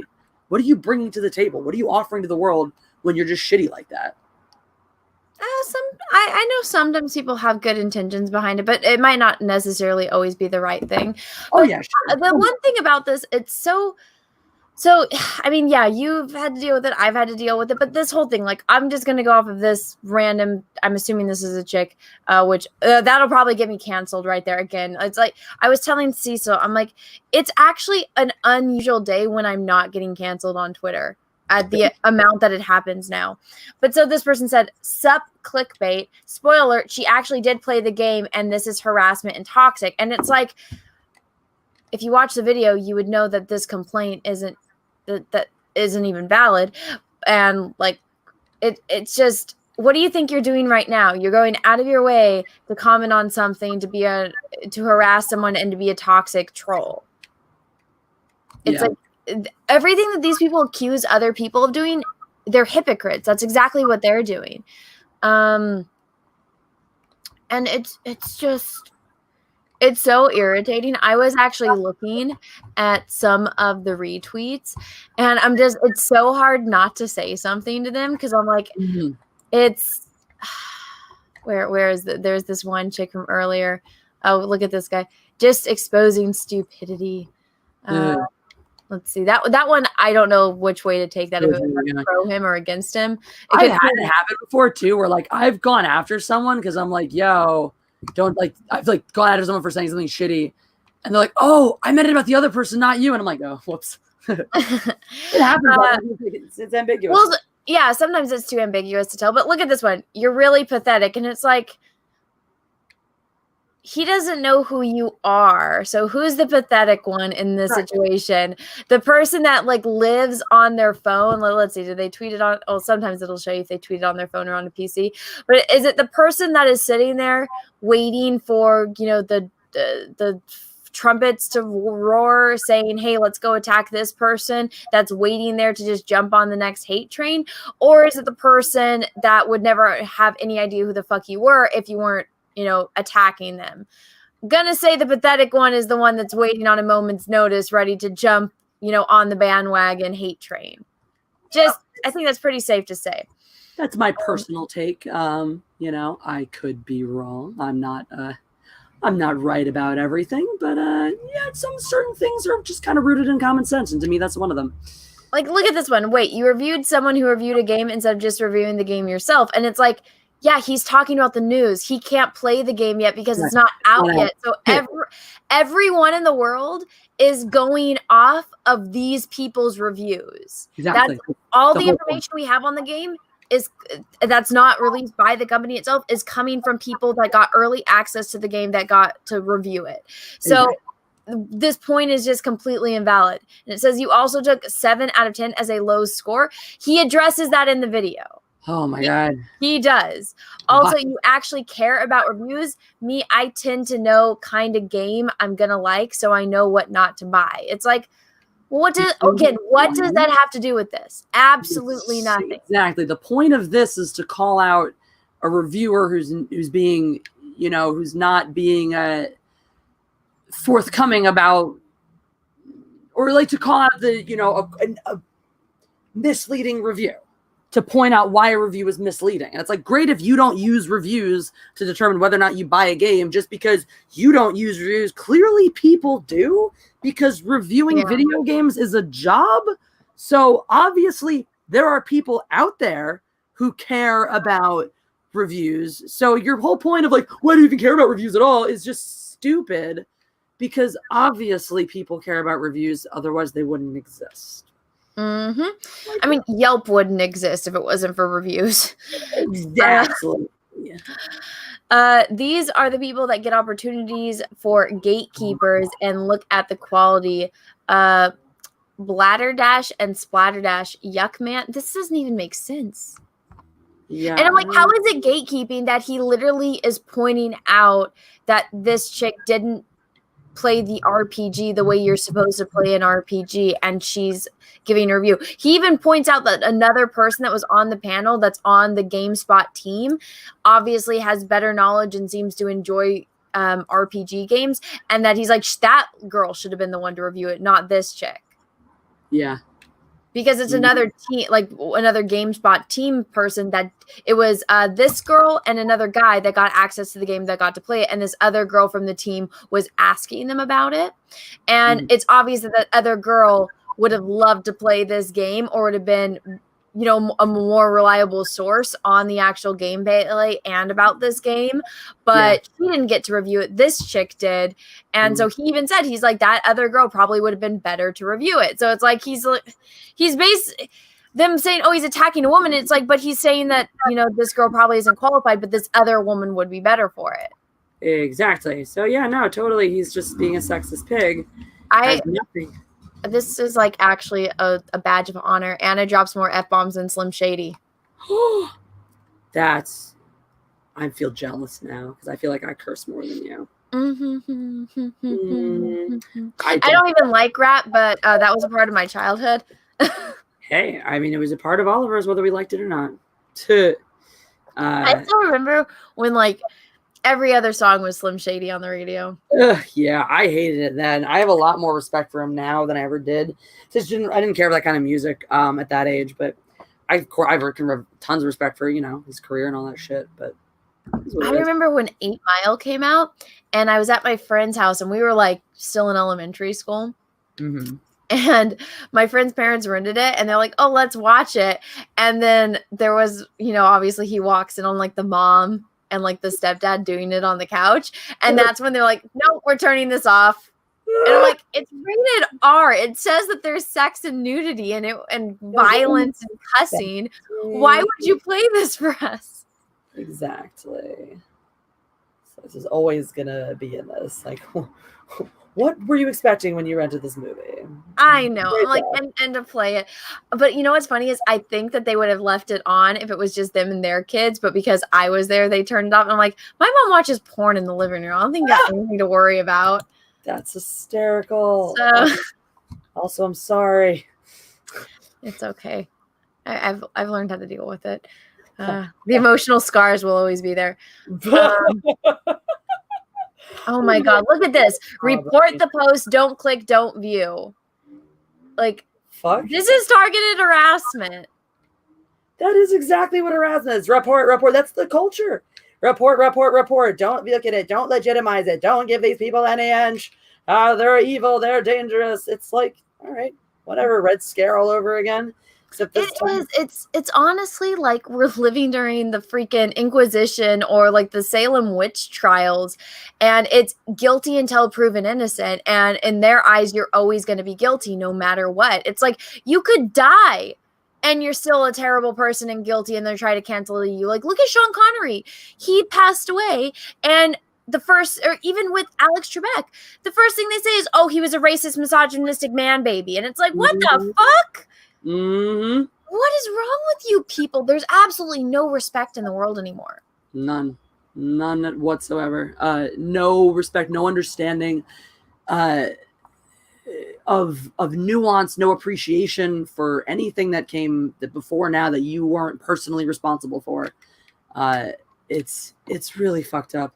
What I was talking this the other day too, though, where it's like we have all the hallmarks of totalitarianism in our media with these pushes towards censorship, these what you can and can't say, this idea of, and what we talked about specifically. One of the things you see is like the one of the hallmarks of totalitarianism is punishments that are extreme compared to the crime. You know, punishments that are intended not just to punish the criminal, but as examples for anybody else. And that's what you see with this cancel culture, with this, oh, you said the wrong thing, you're an ideological dissonant, you must be punished. It's exactly that. People being made examples of. It's all with, the intention of just taking your voice away. Which is why, even if you don't like the quartering, even if he's not somebody you care for particularly, he's not someone's videos you've watched a lot of in the past, why this stuff still is important, and why I contend you still should care. Whether or not you have any interest in his videos. Because it ultimately, it's the adage of, when they came for me, who was there to speak for me? You may not like him, you may not care for him, but if you're on the side of free speech, if you're against censorship, then you're on the same side. And it doesn't help you to fight people on the same side. And it doesn't help you when people on the same side as you go down. So. Well, it's just one of those things that I feel like until you really experience it or take part of it in some way, you might not see it as a dangerous thing when in reality it is. And you don't have to like the person that it's happening to. That doesn't change the fact that it's happening and that it's not good. It shouldn't happen. Mm-hmm. Exactly. And that's exactly what I'm saying. It's almost people want to get, oh, you're just, you're an alarmist, you're a conspiracy or whatever. No, because I'm looking at the world, I'm looking at things like, I'm not here contending that we are headed for a totalitarian revolution or some kind of thing like that. I'm just looking around. I'm not saying we're going that direction. I'm just saying every time you've had a totalitarian regime take over, you've had things like this. You've had ideological dissonance being made an example of. That's one of the things you always have. Just because you have ideological dissonance being made an example of does not mean you're headed for a totalitarian takeover. But if you were, this would be one of the signs. Look at this one. Yeah, I used to know Kaylee personally, and she plays the shit out of games. She most definitely played it. Don't listen to this clown. She played the game and gave her thoughts. That's how reviews work. So all of these people that are saying this, yes, it's a little bit of a clickbaity title, but when you have a clickbaity title like this, you kind of have to explain it in the video. So when he says she didn't even play it, what he means is like she didn't play it right.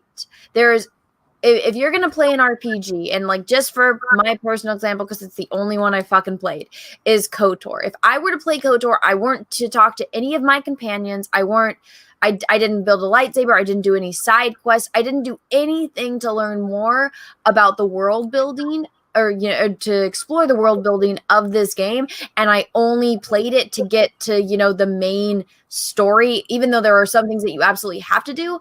But it's like, And that actually happened, is that I did know how to play the game the first time. So I missed a lot of things that adds to the story. And so everyone was like, Anna, you didn't do this, or you didn't get that cutscene. And I'm like, oh shit, let me go back and play it again so that way I can. So I didn't play the game right the first time. I accomplished the mission. I finished the game. I did X, Y, and Z, but I missed all the other letters in the alphabet. And so when you watch this video, he explains that. He explains that she didn't do any, it seems like she didn't do any of the side missions. She didn't build anything. She didn't do, she did A, B, and C, but she didn't do everything all the way to Z. Here's the thing. If your counter argument to the Quarterings video is you're a liar into this and to that because your title card said she didn't even play it and she clearly did, so your entire counter argument to the Quartering is based on that, then you're either a moron or an asshole. Because everybody involved in any level of journalism today, and this is the thing, is clickbait wasn't invented by YouTubers. Clickbait was invented by journalists and pseudo-journalists to make you read their articles. Clickbait is just the furthering of a concept that's been used by journalists since the beginning of journalism. Making a catchy title is fucking journalism 101. Of course you need to make people read it. It has been a thing since the dawn of time to make, to promise something that is not actually what you deliver on, right? And to me, this is good clickbait. Good clickbait. It maybe doesn't deliver it promises something in the title that is more extreme than what it delivers on. But when you go back and look at the title in the lens of the content of the video, it still makes sense. You see, okay, you can justify calling it this video even though you played it up to get people to click. And the thing is, people want to go, that's disingenuous. That's fucking part of the fucking job. Like, you will, if you ask a YouTuber for advice on how to make your videos better, if you watch one of these videos that other YouTubers make on how to improve your YouTube game, if you fucking pay people to teach you how to do this shit, one of the things they will tell you or teach you about is how to make clickbait titles. It's a part of the fucking game. So if your argument is, well, your title's clickbait and it's a lie and it's misleading, then you really? Your whole counter argument is I read your fucking title? Is that what, did you read To Kill a Mockingbird and based on the fact that killing mockingbirds is wrong and murdering animals is fundamentally unethical? Because you're a fucking moron.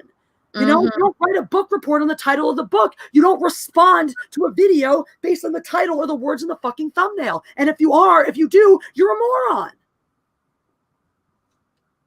Yep. Yeah, I couldn't say it better myself. And he does address this in his video, and he talks about it. And it's like, yeah, okay, she played it, but she didn't experience it. She didn't go through and play the game the way that you are supposed to do it. And if you go and read, reviews on it, other reviews that's not her, you see how it's like, yes, the story is relatively short, but you go on all of these side missions that enrich the game, enrich this universe, and have you dive into that and the character you are playing. So this person, obviously, everyone hating on him didn't watch it. And they're just like, yes, she did. She did play it. You're evil. You're attacking women. Hey! Like, look at this. Proof of garbage Quartering spews. Like, one of my inspirations to getting into journalism specifically is games journalism community was dissatisfaction with the distant past. I climbed walls to join and see insights for myself. I have never once witnessed proof of the garbage the Quartering spews. Then she's lying. I'm going to be completely honest. She probably doesn't work in the gaming industry. She probably doesn't work in this, because this is the kind of shit you see all the fucking time. Owner and writer of Roundabout. And okay, so she does stuff she does stuff by herself. So she collaborates and does stuff. So yeah, so then she's just straight up blind, because this is part of it, and she's probably had to deal with it in some way, shape, or form. Literally, the dissatisfaction, what she's saying is, it was too hard for me to break in, so I bitched out and started my own site because I couldn't break in, and I use people like you to blame scapegoat for my own personal failures and jump on the misogyny meat train, because it's easier than acknowledging that I just wasn't talented enough to get a real job.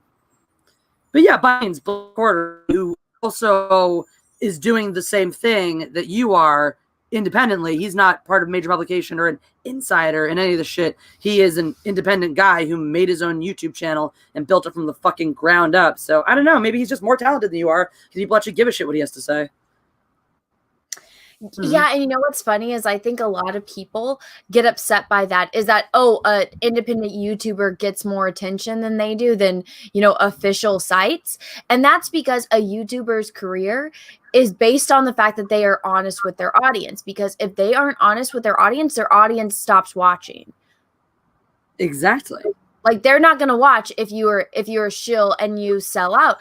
I mean, there's plenty of examples where there's channels that started out honest, then they sold out, and now they still have the big channel size numbers, but the views are down. They don't have the same kind of growth that they had before they sold out, and so it really will stunt a YouTuber's career. Sometimes it does work out. Sometimes YouTubers get sponsored and their channel takes off. Usually those are people that honestly, it's more so people that give really honest reviews of products. Like there's one that, so Peaches, he loves skateboarding. He's always liked skateboarding. He's really into skateboarding. And he's been watching this one skateboarding channel for years. And now the guy literally just reviews skateboarders, every single skateboard that's ever been fucking invented. Basically, this person reviews it and rides around town and does these really nice edited videos. And because of that, literally anyone that makes skateboards send him skateboards and he reviews it and he does it honestly. And because now that big companies support him, I wouldn't say necessarily he sold out, but now he's he collabs and he works with these people and skateboard companies. And so unless you're a very, very particular type of channel, if you're just an opinion-based channel and you just like report on news, on pop culture, that can damage you severely. Mm-hmm. It's true. Mm-hmm. I like this person because mentions on this tweet are fucking hilarious. Almost none of these verified so-called gaming journalists have valid point, but every one of them are using the woman card to change the subject. Exactly. If you can't make a point beyond you hate women, you don't have a point. That's not an argument. That's cheating at debating 101. Don't have a counterpoint, attack their character. Wait, I'm so confused. I'm not from Idaho. What? Anna Peaches is from Idaho. Like, he's not. Neither of us are from Idaho. We're from California. Weird. I'm so confused. Yeah, Let's see. no, it's BS. I like how this person added cyber. What is this? Official Twitter for CD Pocket Red, the developer. CD Projekt Red, they're the guys who. Okay, so they do it. Okay. You need to sue GameStop for giving a review score to Cyberpunk 2077 when they clearly didn't do their job. That poor woman didn't play the game, and that just. Okay, so here's another thing. Okay, so this is on the opposite side of the fence. This person, I don't think, watched the video either. Mm-hmm. And now they're adding the company, which is something Jeremy from the Quartering specifically said not to do in his video. It's the whole thing is honestly, it's in the fucking tweet. The review reads like someone who never played the game. As it turns out, she didn't. Okay, go read it. Like, go watch it. Find out more. Like, the whole thing is, it's a trailer for all the words here are a trailer for the video. If you can't figure out by reading that, the review reads like someone who never played the game. As it turns out, she didn't. Wow, that is literally your teaser text. Go watch the video to find out more. If you stopped there and wrote your response to this based on that, once again, you're a moron. And I don't, it's again, like I tweeted that out too with the Tula Mockingbird thing. I'm like, yes, this is a cautionary tale. Like, I'm so over it. Like, if I haven't read about the thing, I don't comment on it. And I make it clear that I don't know anything about it. If I know about the thing, cool. If I want to know more, if I want to comment on it, I fucking learn about the thing. It frustrates me to no end. It really does. I don't understand it either, Jess. Let's see. Look, everyone do me a favor and report this client for targeted harassment. Thanks. It's like, that's exactly what you're doing. How is this targeted harassment? Targeted. He didn't tag her. He specifically says, don't bother her. This person is like, everyone go attack him. And okay, If I've this is had this targeted done- harassment, then every published critical review of a film is targeted harassment. Yep. Sorry, but like, what the hell? Get out of your little snowflake land. Well, I mean, this is exactly what was happening to be with the basically every single thing that people throw a fucking temper tantrum over, but like with the last one where I did the redraw of what's her face, I'm Not Starfire, and like the entire art community lost their fucking mind, and they decided to do almost a week's worth of campaigning to get me canceled and to get me kicked off of Twitter, and to just tell everyone, look at Anna, she's a failure, she's a terrible person, she needs to apologize for drawing over this girl's art. And I'm like, okay, all of you are hypocrites because every single one of you has done it too, or has had it done to you. And then like, you've never worked professionally. And I'm like, yes, I have. I currently am working professionally. Unlike you guys, I'm not stupid, and I don't advertise what I do for a living, and I don't put that in my fucking description. I keep the fun stuff in my description, like, oh, artist and YouTuber. Okay, there's my profession. There's, the YouTube side of it. I don't say, hey guys, this is my boss, this is how much money I make, and this is what I do for a living. Unlike them, but they decide, oh, well, that because she doesn't advertise what she does, she's a failure. Da da da da. Let's lie and say that we've never gotten paint overs, and then we don't do paint overs every single day, or whenever we're working on a project. So if you are working for a project and you have an art director, unless you are doing traditional media, because that is different. Everything is digital nowadays. You're doing digital. You send something off to your art director, they send it back with notes, and they will draw over your drawing. Obviously, you keep the original file so you can fix it, but they draw over it, say more like this, do that. It's very different when you're in person. Maybe they don't, maybe they just kind of touch your drawing, but that's actually, that's a very common thing, and that's how you get work done, because artists are visual people. So what I was doing was something that all of them have done, and all of them have done, but they were acting like I was the embodiment of evil. And there was tweets like this: everyone do me a favor and report her for targeted harassment, report her for stealing copyrighted material. And I'm like, well, obviously here's the funny thing, Jess, they all know about the copyright law on fan art that got lifted in 2012. That's why all of them, every single one of them, are allowed to sell prints of their superheroes, Star Wars, Disney princess designs, and fan art on Etsy, because the laws for fan art got lifted. And so that's why you're allowed to sell fan art. That's why me, myself, and I, on my Etsy, I sell fan art because it is legal. The laws got lifted in 2012. That's why all of them are actually able to pay their bills, because they build up huge Instagram followings. They do like calendars and postcards and stickers of their fan art, and that's how a majority of them make a living.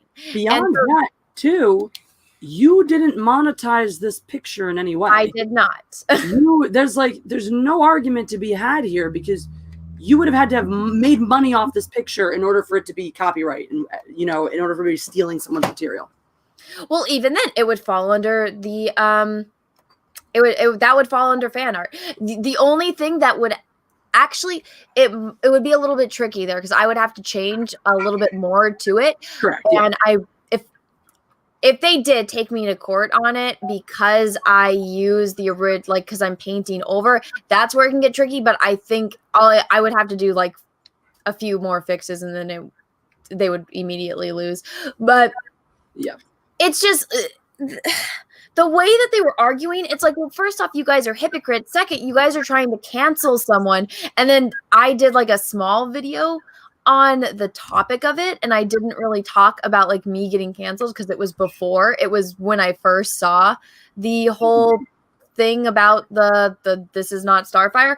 And then someone was like, oh, look, she's talking. In the beginning, I kind of gave a little bit of background about the design. I'm like, this is because the person that designed this character hates the world, and when somebody is full of hate, they don't want to see anyone happy, and their goal is to make, if somebody is miserable and they're in a room full of happy people, their goal is to make everyone in the room feel as miserable as they are. And so I said that in the beginning of my video, and this one person was like, your entire video was talking about hate. And I'm like, No, that was the first minute of the video. So you watched the first minute and you didn't go on any of the other valid criticisms I gave on this character or this character design. And because of that, that was this for days. It was go report her for targeted harassment. Also go do a DMCA saying that she stole artwork. And I'm like, what on earth? But they're hypocrites. Like, look at this next one. Report this piece of shit harassment. I'm like, how? He didn't tag anything. It's his opinion. Harassment? The hell is wrong with people? People are so backwards. It's like language doesn't mean anything. All they want to do is bitch and hurt. Like, I don't. The thing that I don't get about it is like this absolute desire to hurt other people in the name of getting their way about this shit. Like that's the part for me that I don't. Where these people really lose me, where it's like, if you don't want to be happy, don't be fucking happy. But what is this business of having to always have someone to cancel, always have someone to go after, always have the next victim? It's because it makes them feel important. Sadly, you're right.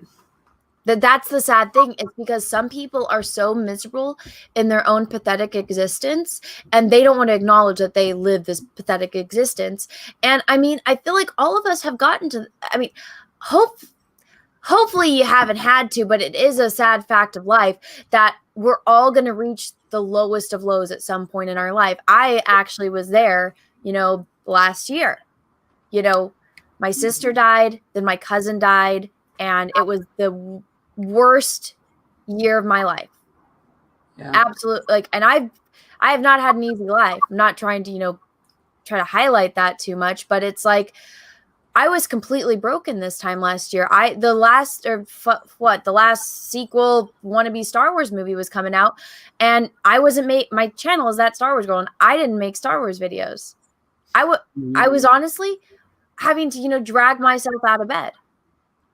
I was not in a good place and I was miserable. I wasn't going out there trying to cancel people, but I tried to turn my misery into something positive. I did stuff with Tulip. If I was able to get out of bed, I tried to, spend some time more with my family, but a majority of it was just a mission to get out of bed. And so you will hit the lowest of low points in your life. And I think the way that you handle it kind of says a little bit about you. I think that's really what defines people. I'll take that one further. I think how you conduct yourself in your ugliest moments is what speaks the most about your quality of character. Yeah. Well, because really, I mean, outside of that,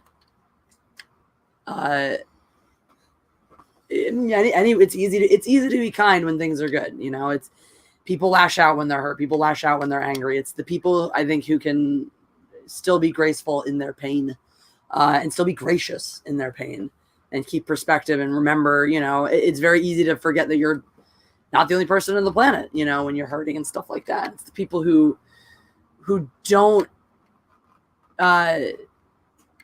do that. People who don't make it all about, my pain, my suffering, my this, but have perspective that there's a greater world out there, or have perspective that what they're going through is temporary or is relative.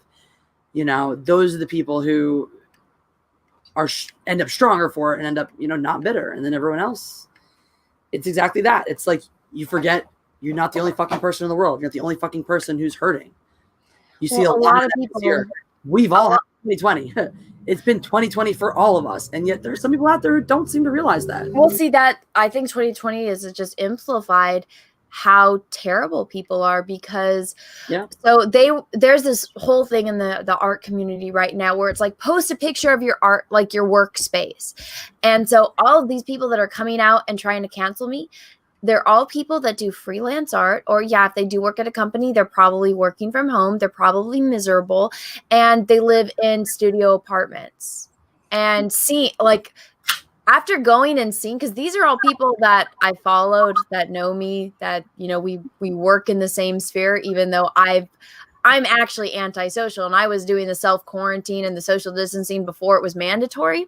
So this lifestyle does not bother me. If anything, the wearing the mask, it's like, cool, I don't have to do makeup today when I go outside. It's actually a plus for me. So it hasn't affected my life too much, aside from the lack of toilet paper sometimes. But and the Mio, oh my God, and Excedrin, it's like, oh my God, stop buying my shit. But anyways, looking at these people, it really put into perspective. These are people that are probably losing their jobs, that aren't getting work because they do concept art for movies or for video games, and all the production is stopped. Yep. So they're worried about making rent. They're worried about paying their bills. They're stuck in tiny little cubic apartments, and they're on Twitter and they see something they don't like, and they see the entire community is jumping on the bandwagon. So they all decide to do that too. And they all decide to try canceling, and it makes them feel important for that. Those, 6 days that they were trying to do it to me, it was probably a big rush of endorphins for them. Sure. And they felt this empowerment that the entire community was coming together to accomplish this one goal, which was to cancel me and to try to get an apology out of me by trying to cancel me, and all conniving in public on Twitter to ruin my life. And I sat back and I was like, you guys are so fucking pathetic.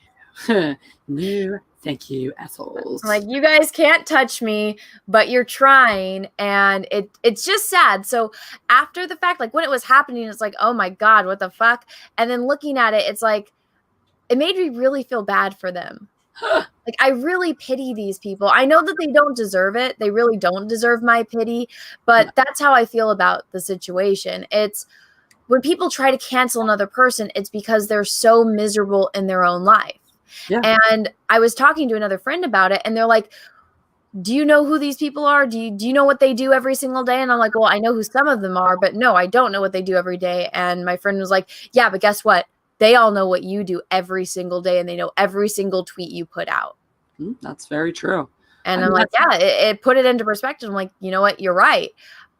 I wouldn't know what the fuck they were doing with their lives if they didn't come knock on my door and, shove their opinions down my throat. But they know what I'm doing because they're watching. And so it's a very sad life that they're living. Yeah. I mean, I think it's just so telling. Once again, I've been talking about this a lot too, where it's very frustrating in our niche when, trying to figure out how to deal with SJWs, how to deal with trolls, how to deal with haters. Because there is no winning, there is no resolution. And the thing I always go back to is like, your body of work speaks for itself. The way you conduct yourself against these people ultimately speaks for itself. And that's just another piece of it. You're not seeking these people out, trying to tear them down or make them feel bad. They are seeking you out, doing that to you. So to me, it says a hell of a lot more about them than it does about you. And then it says it like this person, I think, has an excellent comment. The beginning of Jeremy's video is hilarious. How are people defending this chick? And the replies to his tweet, so much salt. Journos get mad when YouTubers call them out on their bullshit and then start screaming, help me, I'm being harassed. That's exactly true. I'm actually going to and I think this, I'm going to retweet. I hate how it just doesn't let you retweet. It's like, do you want to quote tweet? It's like, no, I just want to fucking retweet it. Good job, person with David with Baby Yoda Christmas hat. I like it. That's a good tweet. Oh, I like this. Oh, it's the too much water girl. It all makes sense. Yep. Oh my goodness. Wow. Really sucks about this shit. The Quartern is still gonna live in his fantasy world where GameSpot reviewer didn't play the game, and it'll work because his fans are either ethically incredibly stupid or their children. It's like, no, we watched the video. Well, here's the hilarious part. Oh my God, wait, is that It's a Gundam's Billy?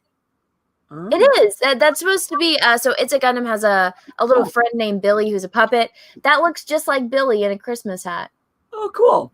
What was I going to say about it? I totally forgot what I was going to. Oh, no, I think it's so telling, too, that, like, Jeff's reaction, that person, a bunch of other people, when they learn this, are like, oh, my God, it's the too much water chick, because she's already known in the gaming review community as a fucking joke for this. The people want to run out and defend her and, breath back whammon and shit are newcomers into the gaming industry whose word doesn't mean shit who don't know anything. Everyone else is like, oh, it makes total sense that this is this chick.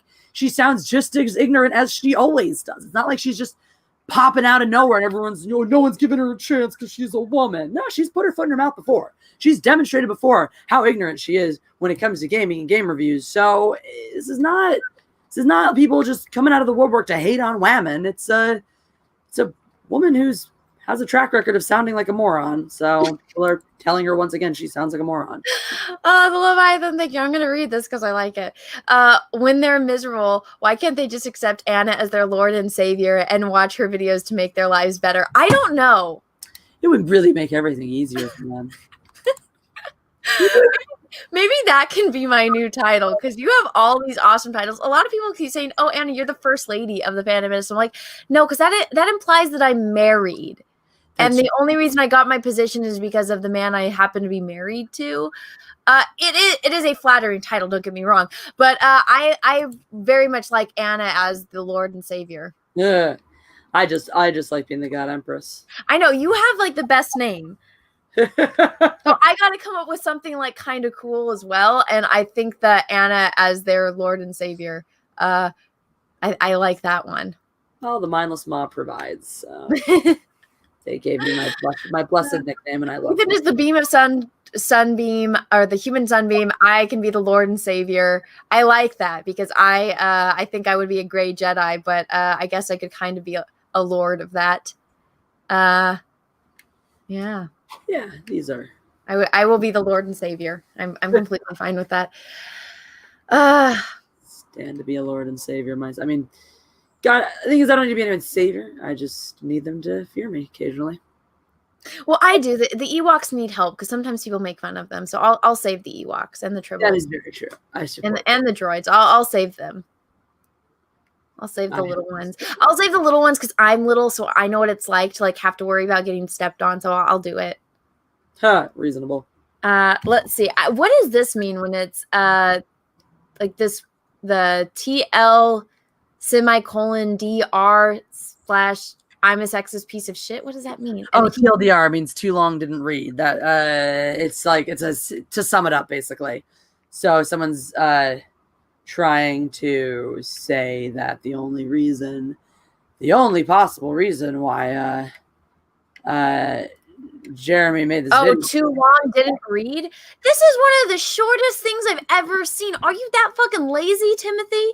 Probably. Really, Timothy? It takes like you can just skim it and see what the premise of this is. How fucking stupid are you? Well, the whole idea of TLDR is he probably did read it, and his joke is the whole joke of TLDR is this is my summary if you don't want to read this because it's too long for you. So the whole joke he's trying to make here is like, in case you don't want to read this, he's just basically demonstrating how he's a sexist piece of shit. You know what's funny is I didn't see any of these people jumping to my defense when I was getting attacked by the mob.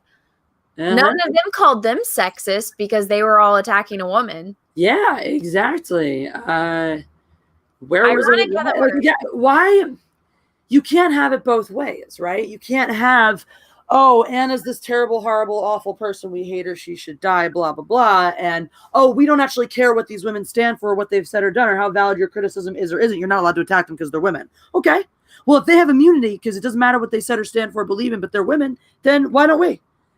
Because it doesn't matter what we say or stand for or believe in. It matters what we it matters that we're women. So why are you acting differently? Why are you pretending? I love this. I'm pretty sure the Grapes of Wrath isn't about grapes. Well, no, I mean, honestly, Jessi, you're exactly right because it's like, remember when I was dealing with all the stuff with the memorial for my sister, and that's when I got that one guy that was just going off on my Facebook page, and I literally use my Facebook my Star Wars Girl Facebook to post videos and live streams because some people don't use Twitter and other people don't get notifications. So actually, my biggest influx of people that watch my videos are from my Facebook page. And so I have to keep it. It's a necessary evil. But I was getting all of these emails from people saying, Anna, there's this guy that's just blowing up your Facebook. And so I saw it and I was, obviously talking to Jessi because I'm like, I'm dealing with this personal stuff right now because my sister died. I'm literally at the memorial parlor, discussing about, her cremation. And this guy is saying all these terrible things about me, knowing that that's what I'm doing. Knowing that I'm dealing with this, family trauma, this life-changing thing that I'm never going to be okay from. And he's choosing to kick me when I'm down, even though my review of The Last Jedi came out a year before that. And so Jessi, knowing what I'm doing, came to my defense. She's my best friend, And then he made a big thing about it. Oh, Jessi's attacking me. And it's like, I'm defending my best friend because she's dealing with personal shit right now, you piece of shit. And then he tries to make it like you're the bad person. Exactly. It was the most ridiculous thing, but it's like, oh, but you called out Brie Larson. And I'm like, I'm pretty sure me giving my opinion on Brie Larson saying this movie isn't for white dudes, even though the movie is literally about a little mixed girl trying to find her white father, is an invalid thing to say and absolutely ridiculous, is completely different than you going out of your way to attack someone when their sister passes away. Yeah, just like a couple key differences here. Just a few. But so it's weird the way that the irony just doesn't make sense with these people. It really, it is funny though to point it out because then we get a laugh about it. Well, I mean, this isn't even something I would be able to get through without, breaking down last year. But I kind of had this epiphany the other day where it hit me on how different my life is right now as compared to what it was a year ago. And there was a lot of bad stuff that happened last year. And again, I wouldn't be able to talk about it this time last year without completely breaking down and in the fetal position on the floor, just crying. And now it's something that it happened. It's a part of my life. And I think it's hardened me to a point that I didn't think I would ever get to. But looking back and looking at everything that's happened in the past year, and I'm talking like December 2019 to right now, December 2020, everything that has happened. And it's something that if you would have told me in 2018 that this is everything that was going to happen, I would have laughed and not taken it seriously. And it's like, if I would have known, would I have been able to get through it then? Or am I stronger now because of it? And if I am, is it for the best or did it break me for the worst? Yeah. It's just this weird psychological thing I'm just kind of realizing and thinking about a lot the past couple days. But being able to look at this type of cancel thing now and just, it doesn't even bother me anymore because I'm like, okay, you've tried to cancel me so many times I've lost count. What else are you going to do? Because that's just not going to work. Like, I've literally gone through now the worst thing that I could possibly have imagined ever having to go through. And I went through it. And yeah, it fucking sucks. It hurts. It's always going to hurt. But a cancellation on Twitter is absolutely nothing to real life pain. So what the fuck are you going to do now? And so seeing this happen to like Jeremy from the Quartering, and I mean, I've watched other people, when they're getting canceled or people going out of their way to cancel other people. And it's like, Twitter isn't fucking real life, you pathetic losers. And everything that you're complaining about, it would take 2 seconds of research to find out that everything you're complaining about is invalid. But it's just so crazy how absolutely hypocritical, that's not even a word. Say it for me, Jessi. I like hypocritical. Hypocritical. There we go. Why was I saying about hypocritical? I know, but I kind of like that. Hypocritical. I feel like hypocritical should be like when it's not just hypocrisy, but it's actually hypocrisy to the point where it becomes like a crime against humanity. Hypocritical. Okay, we just invented a word. I like it. And all words are made up, so it counts. Exactly. Okay. Thanks, So Shakespeare. it's gotten to that point where it's like, these bitches couldn't handle real life, I guess, is the nitty gritty of what I'm trying to say. Exactly. Exactly. No, I think you're spot on, and it's really like a testament though to one, your tenacity, and two, the fact that what you sell, it's what your brand is, what you offer is something that's valuable and that people badly want, because bigger celebrities have not survived being canceled. There's,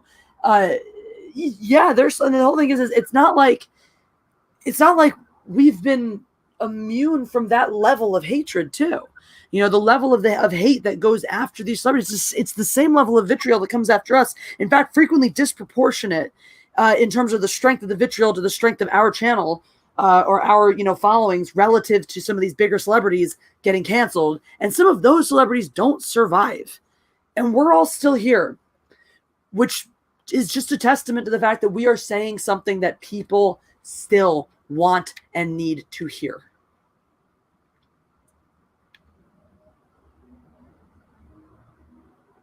The end. Urbana didn't drop internet again. No, I was listening. Okay, good. I was like, we did just this way. Well, no, because there's a quote that ever since I heard it, I've really taken it to heart. And so it's that people listen to respond. They don't listen to listen. Yeah. And so there are certain instances where it's like, okay, I need to respond to this, so I'm going to.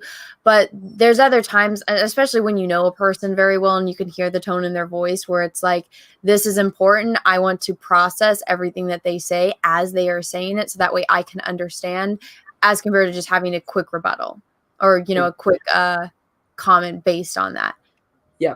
Yeah. And knowing when, to implement both kinds of listening is super important. If you're engaged in a debate or something, you got to be on your toes. You got to be ready to stay in the conversation, but also it's very frustrating. Everyone knows it's one of the most frustrating things when you go to, say, confide in a friend or get some advice because you're going through something and you can barely get through what you're saying before they're trying to jump in and tell you what to do and how to fix it, even though they didn't actually listen to your problem. And it's the thing I've learned, I'm very guilty of that as much as the next person is. But the thing that I've learned when I do remember to shut up and actually listen and not just wait for my time to talk is how much I actually learn, how much I absorb, how much I can gather about the people I'm interacting with that I didn't know before, that I didn't realize before. And it becomes such a joy, and it becomes like the same way, always talking, always being the one to have something to say and whatnot is addicting. When you start really listening and tuning into people, that becomes addicting in its own way. It's very validating to just tune into someone else's story for a minute. So very much so, especially when you can hear someone and they really care about what they're talking about. Oh, that's the best. Because you just start to care by proxy. It's so fun. I mean, that's part of it's happened in my relationship where Jeff is supremely passionate about pro wrestling. Not the current stuff necessarily, but it was a very big part of his childhood. He's very passionate about it still. And it was something I grew up seeing the commercials and I always thought, there's some cool things about the aesthetic, but I knew it was fake. And I had a certain stigma about wrestling fans and what have you, and never got into it. So, but then it comes up all the time. The references, you hear the way Jeff is on his podcast and stuff with the way he references pop culture, and the wrestling comes up. And it becomes infectious. And now it's, Jeff keeps saying he's impressed at how much I've learned and picked up. It's not because I'm a great listener and great whatever. It's because when I took the second to listen and absorb, Jeff's passion is what rubbed off on me. And it's been fun. We watched the NXT pay-per-view, and now I can't wait to see what Timothy Thatcher's retarded ass self does next. Oh, see, I don't know anything about that. At all. So I've never been interested in wrestling. I've never cared about wrestling. Apparently that was something, and I'm not ashamed to say it, that was for boys. That was not made for me. Even though it's, well, I guess they're not, in my opinion, they're not sexy men wrestling in mud, but, If Henry Cavill decided to be all of a sudden become a wrestler, I would watch that. I would be at every fucking, are they called matches? Fights? Matches, I think. I would be there. I'd be physically there. I don't care. I do have a limit on how much credit card limits have, but I gotta tell you, Anna, I don't know if you've seen the aesthetic of a lot of pro wrestlers these days. I think you do you want to pull up some pictures for me? let me see who I think you'd like. Let me see. Adrian Ramirez, thank you for this, or this isn't a super chat, but thank you for the comment. I just wish we can come to a disagreement without canceling each other. Like this whole Brie Larson getting fired. I don't think that's true. I think it's fake. I know what? Brie Larson's getting fired? Oh no, I don't think that's true either. It's a rumor. What is it? I think someone just made up a rumor that Brie Larson's gonna lose Captain Marvel because her YouTube videos aren't doing well. Like literally, that's the rumor. What? I'm like, it's so stupid. I'm like, it's not real. I don't know who came up with it, but That's like saying that Katie Sackhoff is gonna lose her role as Bo-Katan because she's had a YouTube channel for over a decade and it just now broke 100,000 subscribers. right is like no one is looking at that. Like that's studios don't give a shit. You know, she's doing. No, it would be World War fucking 3 if they fired her. I would understand if they wrote her out because they're saying, oh, it's going to be Monica Rambeau now. And that would be a way for them to, let go of a woman so that way a woman of color could take her place. And then she would go extra woke and be like, I'm like, the Monica Rambeau actress chick would be like, oh, thank you for like warming the seat for me. And Brie would like post she would be all like, oh, it made it about it was my honor to play, represent this character, but now I'm stepping down. So an even stronger woman of color can be represented on screen. Exactly. She would milk the shit out of it. Exactly. It's not going to be, oh, you're fired. It's gonna be, I'm stepping down to do this, and then you're going to see her get cast as something else. Important. They'll give her a gimme. They'll probably put her in some fucking Star Wars bullshit in one of their female-led shows. She'll be who's that? The other chick. What is it? The S name chick that we haven't met and whatnot. Who's important or something? I know there's like a Sabine and a Satine and all that. Satine passed away, so Satine will not be in it. Okay. Sabine. She should be alive. I know that the voice actress wants to play her, but the thing is, Sabine was 16 in Rebels, and so this is only, I think, 6 years after that? Or no, at the end of Rebel. Okay, God, I'm trying to think of the timeline. Okay, so Rebels ended. Okay, it took place before New Hope, and then I think when it ended, it was after Empire Strikes Back, and this is a few years after. So she would be in her she'd be in her 20s or very early 30s. Mm-hmm. And so the actress that plays her is 38. So I think that would be the issue there. And people are saying because she's Indian, her skin is too dark, but I'm like, I mean, that doesn't really matter. Honestly, in the grand scheme of things, I mean, there's makeup for that. And I mean, there's some people that are really like, you see them and it's like, holy shit, look at that tan. But then in the movie, they're like super pale. Yeah. Actually, Gal Gadot is like that. Like she's actually really tan and you can see like on red carpet events, but then in the movie, like she's very, very pale in Wonder Woman. Very, very true. No, and I mean, with lights and makeup, people can look all different kinds of ways. Yeah. So... Yep. Yep, indeed. Let me read this super chat. AK Rex, thank you for the super chat. I lost my cousin in a car crash. I found that it helped me heal when I saved another's life. Pulled a girl out of the road quickly. A car was speeding on a red light. She then told me she was to be married in a month. Aww. Wow, that's incredible. Huh? Well, I guess you just have to go hang out near busy roads and wait and save someone's life. I guess like your road out there. Jesus. Wow. That's an incredible story. Holy shit. I know. I actually did save my friends in high school on accident. Yeah. Oh, we were playing Chinese fire drill. Ah! Yeah. But so that I ended up in the passenger seat and like we were teenagers fucking around, but so it had rained, and so my friend went around this like down around this turn, but she wasn't familiar with this neighborhood, and so when she went around it too fast, and because the road was a downhill slope, it was round, and so this is like you go down and it's like literally a 40-degree angle, and you go under a bridge, and then you keep going down around this park, and it's curved. So she didn't know that, and the car started spinning out of control, and I don't remember doing this. I just know that it happened, but I guess my instinct was to stick my arm out and hold the wheel, so like to stabilize the vehicle. Nice. And so I had locked my elbow, and I held the steering wheel so we would not spin off the freaking road into the river below, and I'll die. Dude, that's awesome. And so once the car stopped, everyone is like, what the fuck happened? And I mean, it was just my instinct. I didn't have any like conscious effort into doing it. I just did it. And so my friend was like, oh my God, Anna saved us. She held the wheel. And I was like, oh yeah. So I don't feel very heroic. It's something that happened. That's cool. I had a moment like that where I had to brake really hard with my sister in the car, and I threw my arm out in front of her just instinctively. It was weird. I was like, oh shit, I love my sister. Obviously, never want anything bad to happen to her, but I just didn't realize I had that instinct. AK Rex, thank you for the super chat. And I know I'm reading them out of order, Macy. I will get to yours in a moment, so I apologize.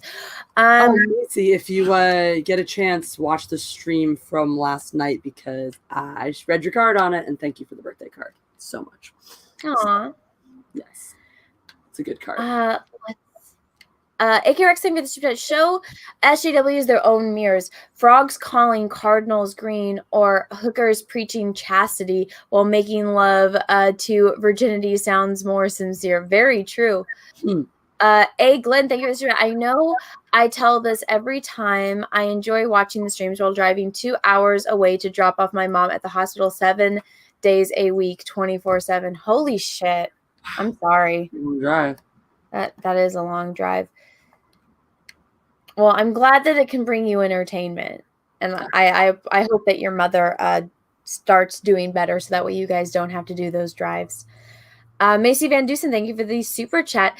Let's just nuke them SJWs from orbit. Only way to be sure. See, but the problem with that is also part of like the cancel culture. I would say on Friday Night Tights, they had actually a really good guest, and it was this woman who used to be an SJW and used to like run a website and I believe they were doing like reviews on stuff, and it was all basically SJW propaganda. And she talked about what it was like to be one of those people, and then to leave that world by actually going and doing research and, finding out the truth behind these kind of things, and how it opened her eyes. Sounds like being in a cult. Yeah, that's actually exactly how she described it. And she talked about how like she had a friend come over to her house, and was like her best friend, according to her, it was one of her best friends, say, oh, well, there's some concerns because of things you've been posting and things you've been saying. Oh my God. It was very alarming to hear the way that she talked about it, but she said it's very much like a cult. And then she started talking about like cult behavior, and then these cult things that, kind of, you make the connections yourself. But it was very, very interesting. And so I think it's not about nuking them. It's about connecting with individuals and, maybe showing, I wouldn't say like showing them the light, but helping them see the bigger part of the picture. Like, what are both sides of the story? Because there's a really great quote. It's like, there are actually 3 sides to every story. There's your side, there's their side, and then there's the truth. Yep, I love that one. Here's one of my things too, is like, one of the things SJWs love to say is everything in moderation, including tolerance, something they're very fond of saying. Basically, translation, I'm a piece of shit who doesn't want to put up with anybody who doesn't believe what I believe. My counter to that is infinite tolerance, so long as you're not, really infinite tolerance. It's the kill them with kindness philosophy. It's the kill them with, it's the you'll be the bigger person, take the bigger role, whatever you want to say. It's that philosophy. That's all it is. is you want to act like I'm the bigot. You want to yell at me. You want to give me the ad hominem attacks, swear at me, all this shit. I will sit here. I will listen to you. I will let you hurl your abuses at me. I'm not going to cry. I'm not going to clap my hands over my ears. I'm not going to say jack shit to you. I'm not going to be a jerk to you. I'm going to let you wear yourself out until you realize how much of an asshole you sound like. And maybe then you'll be open to listening and realize I'm still here. I haven't been hurting your feelings. I haven't been threatening you. I haven't been destroying your way of life or anything you hold dear or precious. So calm down. I'm not hurting you. I'm not hurting anyone you know or care about. Maybe just listen for one. Macy Van Dusen, thank you for the super chat. Yes, Jessi, I saw it. Glad you liked it. Smiley face. Definitely loved it. What was it? It's right here. It's a sock puppet. It's Rufus the sock puppet says nothing. He's a sock puppet. Happy birthday from me, not the puppet. That's so cute. I really love it. Macy's got a great sense of humor. Well, I am all caught up in super chats, and we are a little bit over the 2-hour mark. So I think I'm going to have to call it a day because I do have a lot of work to get to doing. And Jessi, I'm sure you got stuff going on as well. So Jessi, is there anything you want to plug or shill before we go? Just always make sure you're subbed to Shapancake the Cat. He's going to have new videos coming out in the new year now that he's mostly healed from all his stuff. And almost forgot. I'm going to be putting this out on all my social media and stuff too. If you guys have videos of preferably yourselves with loved ones that maybe you've missed events with them this year, haven't got to see as much as you normally would, or at all, send those to me.mindlessentertainment@gmail.com. I'll be posting posting that on my YouTube channel and on my Twitter, so you can check both of those places. If you forget the email, I'm doing a really special holiday video for my channel about, holiday shit, being together and good stuff.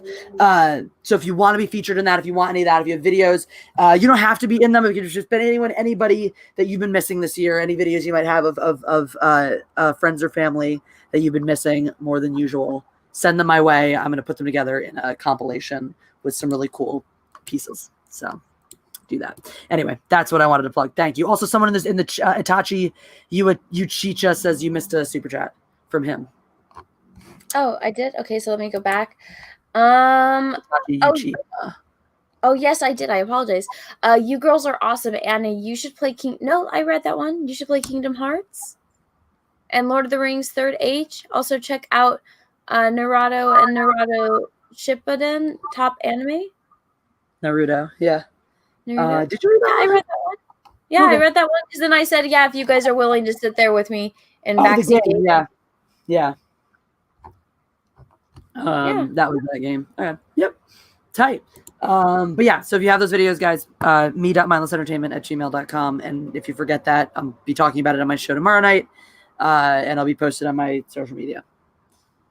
And then everyone, I did a stream with Nerd Cookies, and it was fine on this channel. And then I re-uploaded it onto my secondary channel. And for whatever reason, I got this email saying, "Hi, that's Star Wars Girl Live. We wanted to let you know our team reviewed your content, and we think it violates our sex and nudity policy." What? We know you may not have realized this is violent. And it's like, we were talking, me and Nerd Cookies, like, what on earth did we... Nothing. Absolutely nothing in this had anything to do with sex or nudity. Not a single thing. And people were like, "Oh, you were on camera." And it's like, no, it was our avatars the whole time. Wow. What? So, but here's the thing. The stream didn't get flagged on this channel. It was the re-uploaded live stream on my second channel that got flagged for sex and nudity. Even though there was we didn't even talk about sex. And we didn't talk about nudity. There was nothing. It was one of the most tame streams I've ever done. The Jack Show is still up and not flagged. But for whatever reason, us talking about Dune, the casting for Dune, the books of Dune, and The Mandalorian episode 14 apparently equals sex and nudity. Mm-hmm. So I just want to make everyone aware of that. That's why that stream is not up. I'm actually I appealed it. I guarantee you with YouTube it's not gonna go through. So I'm re-uploading it now, so it will be there soon. I'm trying to think of anything I have to show. Oh, go sign up for the cover I'm doing for Jeff.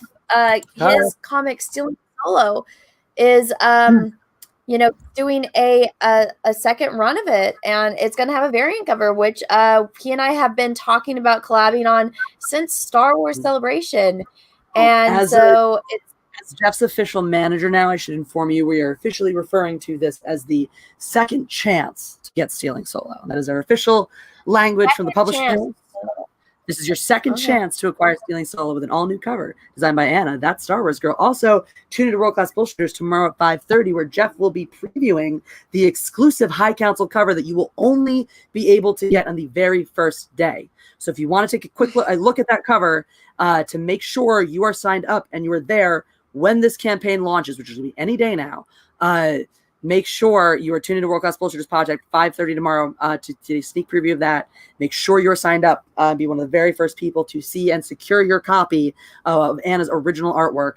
We will be unveiling that the day the campaign starts as well. So if you've seen the little teaser trailer right now, have you seen the teaser, Anna? I have not. I should have it right here if you want me to bring it. It's a 45-second little thing if you want to. Yeah, pull it up. Can you send it to me? I'll use it. Absolutely. It does have the rough image I sent you. I was gonna say no. It does have copywritten music in it. Oh, just That don't said, share me. What I can do though, I'll share, because the thing is, you guys will know exactly what it is if you hear the first 2 seconds of it. Once it plays the 2 seconds, I'll just mute the sound and you can see the rest of it. Because trust me, you'll hear it in your head once I do it, once I play it. So let me get this opened up here. For some reason, it's stored on the cloud and the internet is slow. So, la la la. Actually, you know what? I'll just narrate it for you because it's the music the soundtrack we used for it is from the trailer for the last VHS release of Star Wars. We all know it. For those who remember, for those who will never forget, and for a new generation experiencing it for the very first time. So I'll just, hum it in the background. It'll be lesser for it, but you guys will get the gist. Anyway, I forgot about this. I'm like, I should show people this thing because it's exciting. All right. You ready? I am ready. Buckle up. For those who remember, for those who will never forget, and for those who heard it for a very first time. Da da da da da da da da da da da da da da da da da da da. Da-da-da-da-da, da-da-da-da-da, da-da-da-da, da-da-da-da-da-da-da-da-da-da-da-da-da-da. I guess. I don't think that's going to get copy struck. I don't think I'm good enough. That is an earlier one because that doesn't have that had Mahler, but that doesn't have Wolf or Rags in it. Oh, it's actually not an earlier one. We just did some finagling. Yeah, we hid certain things. So we wanted to tease certain things and not others. But anyway, you're getting it now. You have it. That's probably the clearest tease we've given publicly of what you're gonna get. So if that was exciting for you, when the campaign officially launches, you'll see that trailer up on top of it. But it's going to fade into the full color design. It's going to be very exciting. Ooh, I'm excited. Oh, I'm so ready to be done with this painting too. Do you have that link handy? I'm so excited. Do you have the link handy, by the way, for the Indiegogo, the pre-sign up? The link is in the description of this video. Boss, I just sent it in the private chat. Has Jeff checked? Has he checked? He hasn't. God damn it, Jeff. But I know I keep telling him like, give me the log, and he's like, I'll do it tomorrow. I'll do it tomorrow. Like, God damn it, Jeff. Well, everyone get excited for that because I'm super excited. I'm kind of nervous, but I'm excited at the same time. Everyone that's in it so far that I've talked to has liked it. I think I got the best praise ever from Ethan, saying it was the best likeness that anyone's ever done of him, and I was like, oh my god, thank you. That's it's pretty fucking baller. And I shot you the link over. I shot you the link over in the private chat if you wanted to throw it in the group as well. Let me get it. But yeah, it is because I'm too lazy to open up the YouTube browser right now. Actually, no, wait, I should anyway. Dare you? How dare you? I thought we were friends. You're not even going to open up the link. My back hurts. You're not even giving me watch hours. How dare you disavow? This is why I have you here, so that way you can give me more watch hour time. It's okay. I didn't have it. I liked it already. I just had the StreamYards. I'm like, because knowing me, I would do something that would mess it up and play the sound or whatnot, so we'd hear an echo. Here you are, everyone. Go sign up. Go sign up. It's gonna be. I'm so nervous that everyone likes it, but everyone. Why isn't it? Sorry. And there's the echo I was talking sorry about that. Everyone, we are going to say goodbye to all of you. Go sign up. Also, Jeremy from the Quartering is live celebrating his 1 million subscribers. So go over and rate the chat for me, and show some support. And show that we are against canceling. We are against cancel culture. We are against all that. We disavow that. Go raid Quartering chat. And until next time, everyone, have a great rest of your day, morning, evening, afternoon, wherever you are in the world. And may the force be with you, because we are really, really, really gonna need it. Bye, everyone. I'll tell you where I thought I came in the forest, when the lightsaber goes like this and flies off. I said, oh, what a great entrance. Ah! Ray caught it? She hasn't even been to Dagobah.